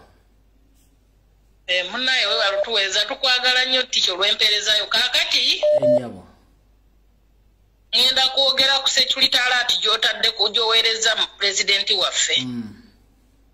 nsaba pulezidenti waffe Security eyo agitwale ng'ensonga pulezidenti kyemmanyi kwoli kuno naye nkusaba Security eyo gye bakuwadde taata ogitwale ng'ensonga kubanga omukulu atera otuwa amawulire wuno agenda kuwummula sebo tusaba taata oleme tunyogoza mitima kubanga buli lwe bakuwa Security n'otagitwala nga nsonga tubeerawo nga naffe tunyogoga emitima gituluma kubanga tutunuulidde ggwe wekka gwe goolo yaffe President tukusaba taata Security ogitwale ng'ensonga ekirala mbadde nsaba ba bloga bonna manyi kwe bali kuno kino ekyono omuvubuka kyakoze tebakiwa budde oyo diversion nsaba tebakiwa budde baleke bafiire mu ggoolo yaabwe kale njabo toyanziza njabo neyanziza nnyo tica olw'okumpa obudde bwo hello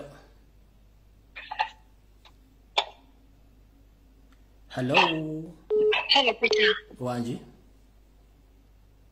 jebaleko kale mama nawe jebaleko Nze nsaba kimu President waffe bambi atuyambe tanyoma information yatumalamu amaanyi ffenna tuyimiridde ku ye nze baweereza Security ngekukwata ku ye nempulira nga njagala nakaaba naye buli weegiranga mpulira amaanyi ganzigwamu ngamba nyooma tanyooma obulamu bwe buli matigga nnyo munaye amanyi kasita abeerawo ng'awulira obubaka bumuweereza it's up to him naye nga mfe omulimu gwaffe tugukoze kale nsaba nebaza nnyo Eric ekyo kye yakoze yebale kutuzzaamu maanyi twasiimye ekyo kye yakoze nebuuza kimu bulijjo tufa kikutwitinga twiti zaffe nga tuli kuye abulako kusiigibwa kw'abalwadde yafudde awo mulemirembe abulako kusiigibwa kw'abalwadde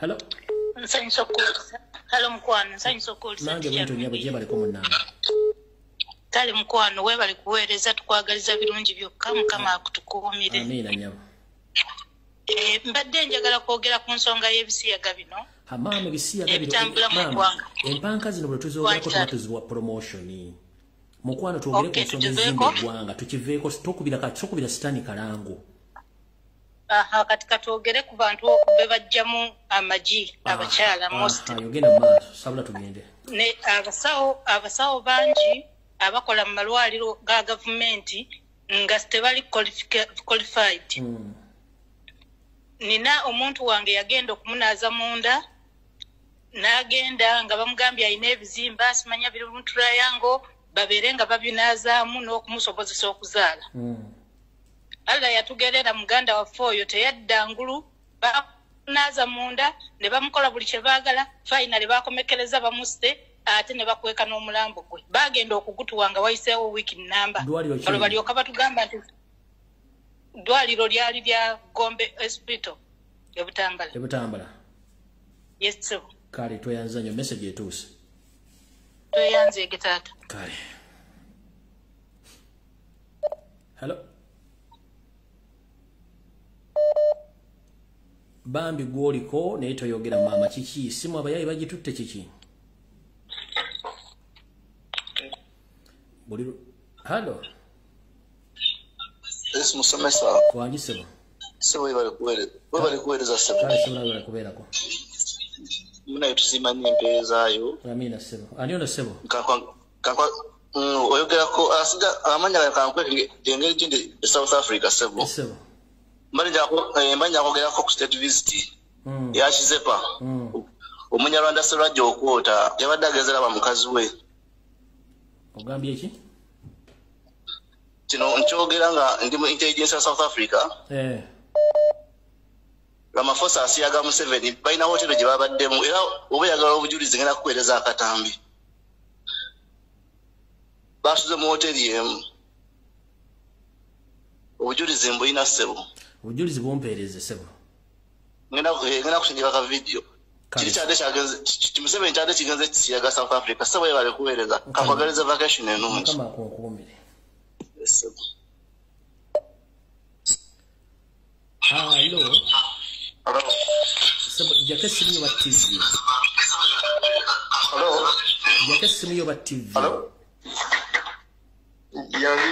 yanjijjeko ssebo egenda mu maaso ssebo okulamusiza mukulu Lumbuye nze mukulu Lumbuye yaliwo ekintu kimaze okwekenneenya mu kutambulako n'endaba nga bannayuganda ffe abakyasinze obusiru mu nsi yonna ensonga lwaki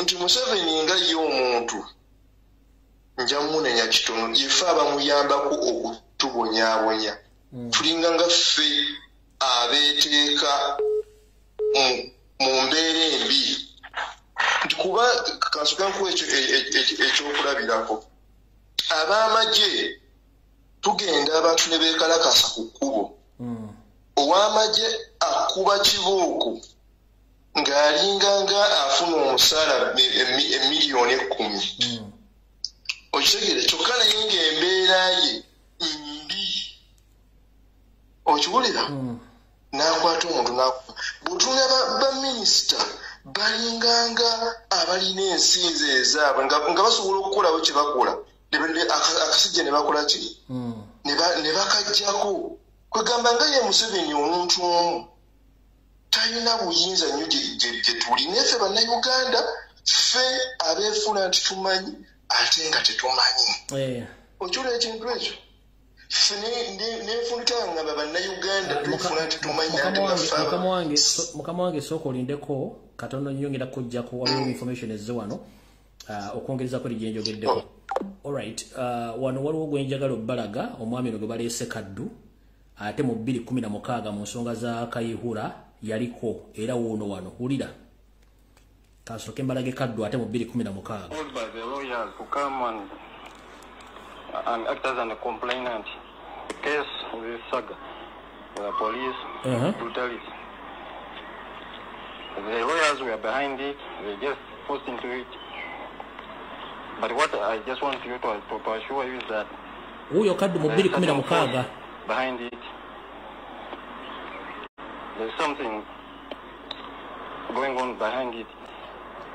So I came up with my friends Uyo Kaddu mulabi and we came up Eranga state empare dinze and the name of the police in general, especially Mr. Kayihura. The man was done everything for this country.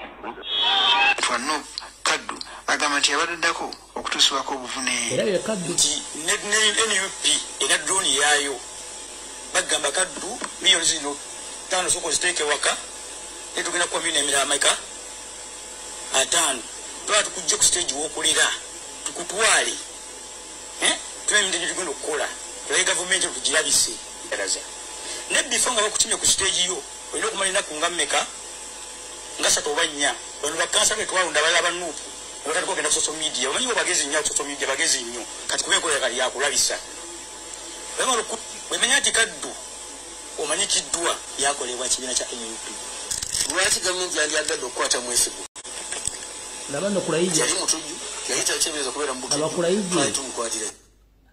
kulayije nanyi baddenga asala ebyayi kyokka gwaleese Kaddu gwe afronti ngono mwesigwa ne mu 2016 wanira statement egamba witness withdrawn from Kayihura's case ye Kaddu ate the same Kaddu aze mu 2023 nga 2016 gali musago Kayihura ngira ba mu stage nze wuzi and act as a complainant case with Saga, the police, brutality. Era bayina ba stage nze the lawyers were behind it, they just forced into it. But what I uyo Kaddu mulabi uyo Kaddu mu 2016 uyo there is certain force behind it.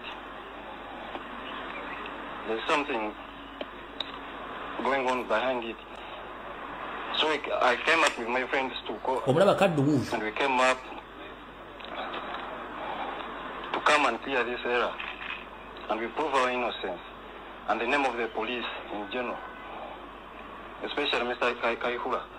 The man was done everything for this country. Fano Kaddu agamba nti yabaddako okutusibako obuvune Kaddu yadagenda okutusibako obuvune NUP era drone yaayo bagamba Kaddu miyo kwegamba Museveni bw'otulaba kama tumutuyita mbuzi Nabagamba boda zonna 70% kubera kuba state. Kati kaddu. Olese mwesi. Kazize kama simu tusigaze dakika 15 zokka. Kati kaddu mukulu kaddu one bakwatirawo kati ekoti ya Kisekwe guddwa okukaddu tukunoonya. Mwenna abali mu Kampala n'emirirano omusanyira ku kaddu kati koti y'abantu emunoonya. Tukoyo bufere. Hello teacher. Wanji? Okulamusizza nnyo teacher. Nange mama bwentu yitambwangu nga mayiga wakabako obutuwa dakika 2. Yes. Kati teacher njagala kwogera ku kya Sseggona. Teacher watugamba dda ebintu ebyo. Ebintu ebyo bigenda byalinga bikomawo bukomi. Kale ffe tubirabeko. Kati tetwewuunya Mayiga walabula president bw'omugamba Mayiga oyo loyo omupya Sseggona n'abalala. Ffe tulinza appearance. Ffe twakakasa dda tulinza appearance. Kati kintu kyeyayogedde gundi omulabira ddala ng'ebintu bye baagala. Luli gundi oyo mugani Mpuuga yagamba mbuno owulira omuntu ng'agamba mbu kabaka agenda ajjanjabibwe. Kabaka talina abantu bali supposed kumutwala n'olyoka owulira abantu nga babeera ku social media baleekaana kabaka ajjanjabibwe. Kati essaawa zino Sseggona ayogedde n'agamba singa okyaza oyo abantu tulina mu nuupu abanankani abalabe emisoto egiri mu nnyumba giba mibi nnyo pulezidenti. Emisoto egiri mu nnyumba giruma gibeera n'obusago obw'amaanyi nga girina ensinziro ezisobola okukwata pulezidenti.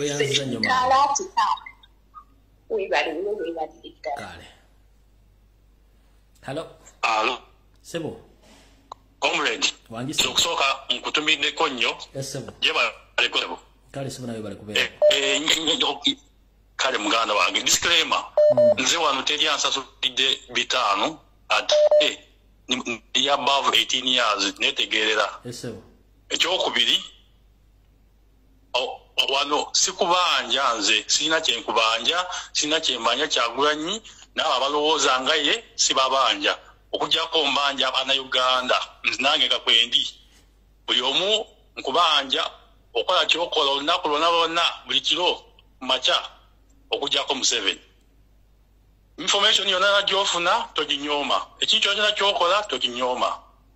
Kati njagala n'okujjukiza abaana Uganda nti His Excellency Kyagulanyi Ssentamu takkirizibwa agenda UK lwakuba eri ebintu UK bye bamuteekako. Kati ye naye naleeta ekibuzibuzi kya diversion temumuwuliriza.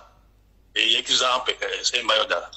Ekyokusatu omusajja ow'amagye simanyi balijje simanyi ani abadde ne firimu nnyingi nnyo.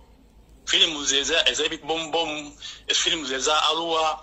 Abaana Uganda kati tuli babufu guno mulembe gw'Omwagulanyi gwa .com era kati neyo evidence yova okujjayo saawa zino bakimanyiko ebyebijambya byonna nze sikubanja kansibule abalala bateese. Big salute, big up. Hello. Wanji nyama. Ulamusiza Tisha Lomboye. Kale nyama nawe gye baliko. Kakati nze ensonga gye njagala okwogerako ye y'abakansala abaffe simanyi baswika. Banaye nze n'ekintu kye sitategeera kye njagala okutegeera. Buli ekya n'eggulo mbu beekalakaasa 5 3. Ekintu kwekalakaasa mu Uganda bakitegeera oba tebakitegeera? Buli lunaku newajjayo 2 tibe beekalakaasa. Kati basupiika batugamba tebalina bagoberezi baabo. Bande batamalaako kwogerako n'abantu banti banne tugenda kukola bakale katugaba abantu 5 n'onayita 5 bo ntegeera Tikyalomboye. Mwene mmala okwambala obusuuti bwammwe n'amataayi gammwe kuba mulina sente zibagenda bawerangayo mu kkooti ne mugenda kukuba omwekalakaasi. N'enkya ne luli. Sitegeera bulungi oba nze atategeera. Nsaba mumbuuliremu. Ekibuzo kyo kirimu eggumba toyanziza nnyo maama. Kale kisaba nze bwe kuteesa kwange. Kale.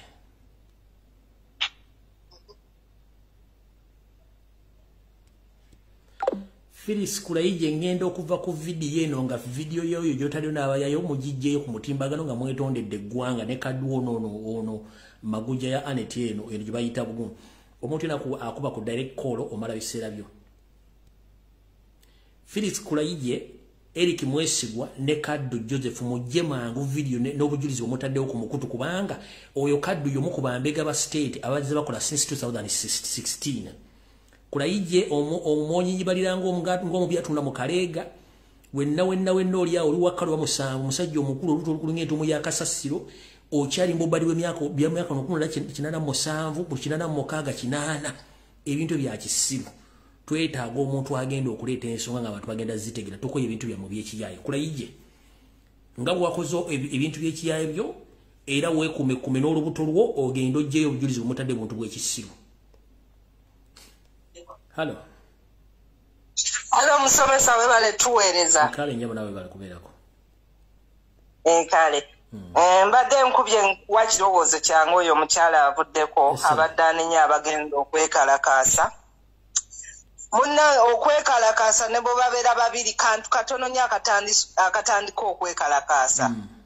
Naye jjukira nina abantu baffe balimu akatengo. Enyama. Abantu bano bagenda okuvaayo. Wayinza okuba option abantu ne bagamba katubeegatteko. Naye alinda tukuŋŋaane ffenna wamu. Nga tuyite bantu ng'abantu bagaaniddeyo. Asaasire waakiri bagezezzaako. Kale nyabo abaweeyo kale toyanza nnyo nyabo. Kati ekirowoozo kyange ekyokubiri musomesa mbadde mpiseewo buyisi. Kati tubadde tusaba mbadde nsaba ng'okyali ku layini. Tubadde tusaba pulezidenti waffe bannanga aleme kukola ki kunyooma gundi ze mumuwa aleme zinyooma kubanga bwana pulezidenti bw'otufaako wulira sentensi eno pulezidenti bw'otufaako tujja kunyiigira ne bw'onooba otuvudde ku mutima engeri bwe tukwagala ennyo naye ate bw'otuva ku maaso tujja kunyiigira awate okwagala kujja okukyawa. Kale toyanza nnyo. Taata wulira security alert, taata wulira security alert. Kale nyabo. Awe nkomye. Haba. Hello. Hello. Sebo. Je bali ku muganda wange. Kale waluganda we bali kubeerako. Kale nfunye omukisa lange okuyita mu okuteesa mu kululi nali mwana embivaako. Kakati sebo nyinza okulanda genyo nesobola kukwagaliza olumulo olulungi mukama kukulembere. Kale sebedda kikola obudde bondese. Yes. Kakati sebo obako obwange bugenda wakastajja kano ka mayiga tumukoye. Kyekisooka ekyokubiri wano we yali azunga ng'akola obw'amaseekeni ng'anoonya mbwe tafaali bali mu kuwamba abaana ba Buganda tasobola kuvaayadde ku gakigamba agabumbidde nga agenda okwalula amasumba. Ekyokubiri kigenda wa musajja baba Seggona abandi badde bava mu nsonga za Buganda ezo tebabyeyingizaamu zonna nozipulambula bulungi nnyo tubitegeera si alina okuvaayo okwogera Mayiga okwogera kino ekibizi kya Museveni. N'olw'ensonga eyo ebyange bye sijja kulandaganya omuganda wange mubeere bulungi omukama akukulembere mu buli kimu. Kale so.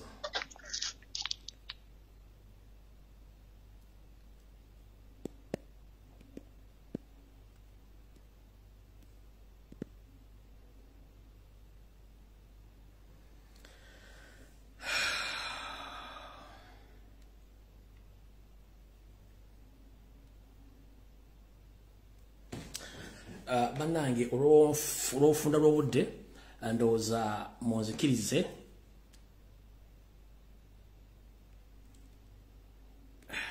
olinakuba nga talina netiwaaka ng'ayagala kucyankalanya bucyankalanya.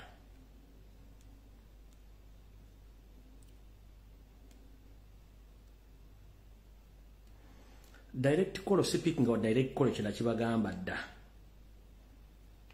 nabagamba speaking a direct call no waliwo nesimu waliwo essimu gyenjagala okuba wano just yokka yebesembayo njiwadde dakiika 2 then tulyoka tugende nyinza okuba nga alina kyagala otugamba sigeze dakiika 2 zokka dakiika 2 zokka nte video eno sebo mukolo nombe wangi sebo yabalako sebo kale sebo nkuwadde dakiika 3 zokka tumalize programu eno sijja kwogera amanya gange naye gwomanyi kati njagala batubuuliriza bategeere ebyemisumaali bajukiremu bakomeka flashback amabega ebyemisumaali balamu bya parading nga byankomawa kati kyekimu na bino kyekimu na kino n'ebyemisumaali enjawulo tewali okujjako abantu bo beerabira pointi y'okubiri balina okumanya nti kulaije ye political commissar omugaso gwa political commissar gwera gwa pokopoko political commissar mu majabira moto wa pokopoko kyekimu na Besigye oyo yasikira Besigye kati enjawulo y'oyo na Besigye enjawulo tewali mulimu gwa pokopoko naye kati naku zino abantu bali.com ebintu tebikyaliko siyaasa kutesa kwange kale sibo tuyanza nyo sibo kale sibo bannange buli kimu kiggwa kiwooma oba kiggwa kyokya njalo bebaza mwena babadde ku programu ya leero mwebale kubeerako mwebale kuba masimu bale kuteesa mutwale information eno mugiteekinge serious ayagala information eno ku YouTube channel yange ku Facebook kweri for 30 good days buli omu saagala no information eno mugende SPRC mwe muganda agenda kubeerawo pato omuntu wa wansi waali PTA waali Nensima Gift waali ku TikTok gye bali abaana gye bali okuba ekintu kino nze ngenze kuwumulamu kubanga n'okusooka oku-updatinga Windows zange njalo bebaza mwenna nenga nja kuba kwendi ku WhatsApp buli kimu nja kuba kwendi so njalo bebaza okuba nti mubadde bantu balungi nnyo okungoberera njagala buli omu yeetegereze kati nabagambye struggle etandikidde ddala kati lwakuba ndiza badde n'okuwumulamu mugenda kula ebintu mugenda kutya kuba pressure genda kubeera nyingi so njagadde bebaza mwenna abadde bangoberera nabakyangoberera tenja kuba gyendi ne information ere gye nabagamba ku YouTube waliwo ebintu bitannafuluma nga nabikola mu videos zino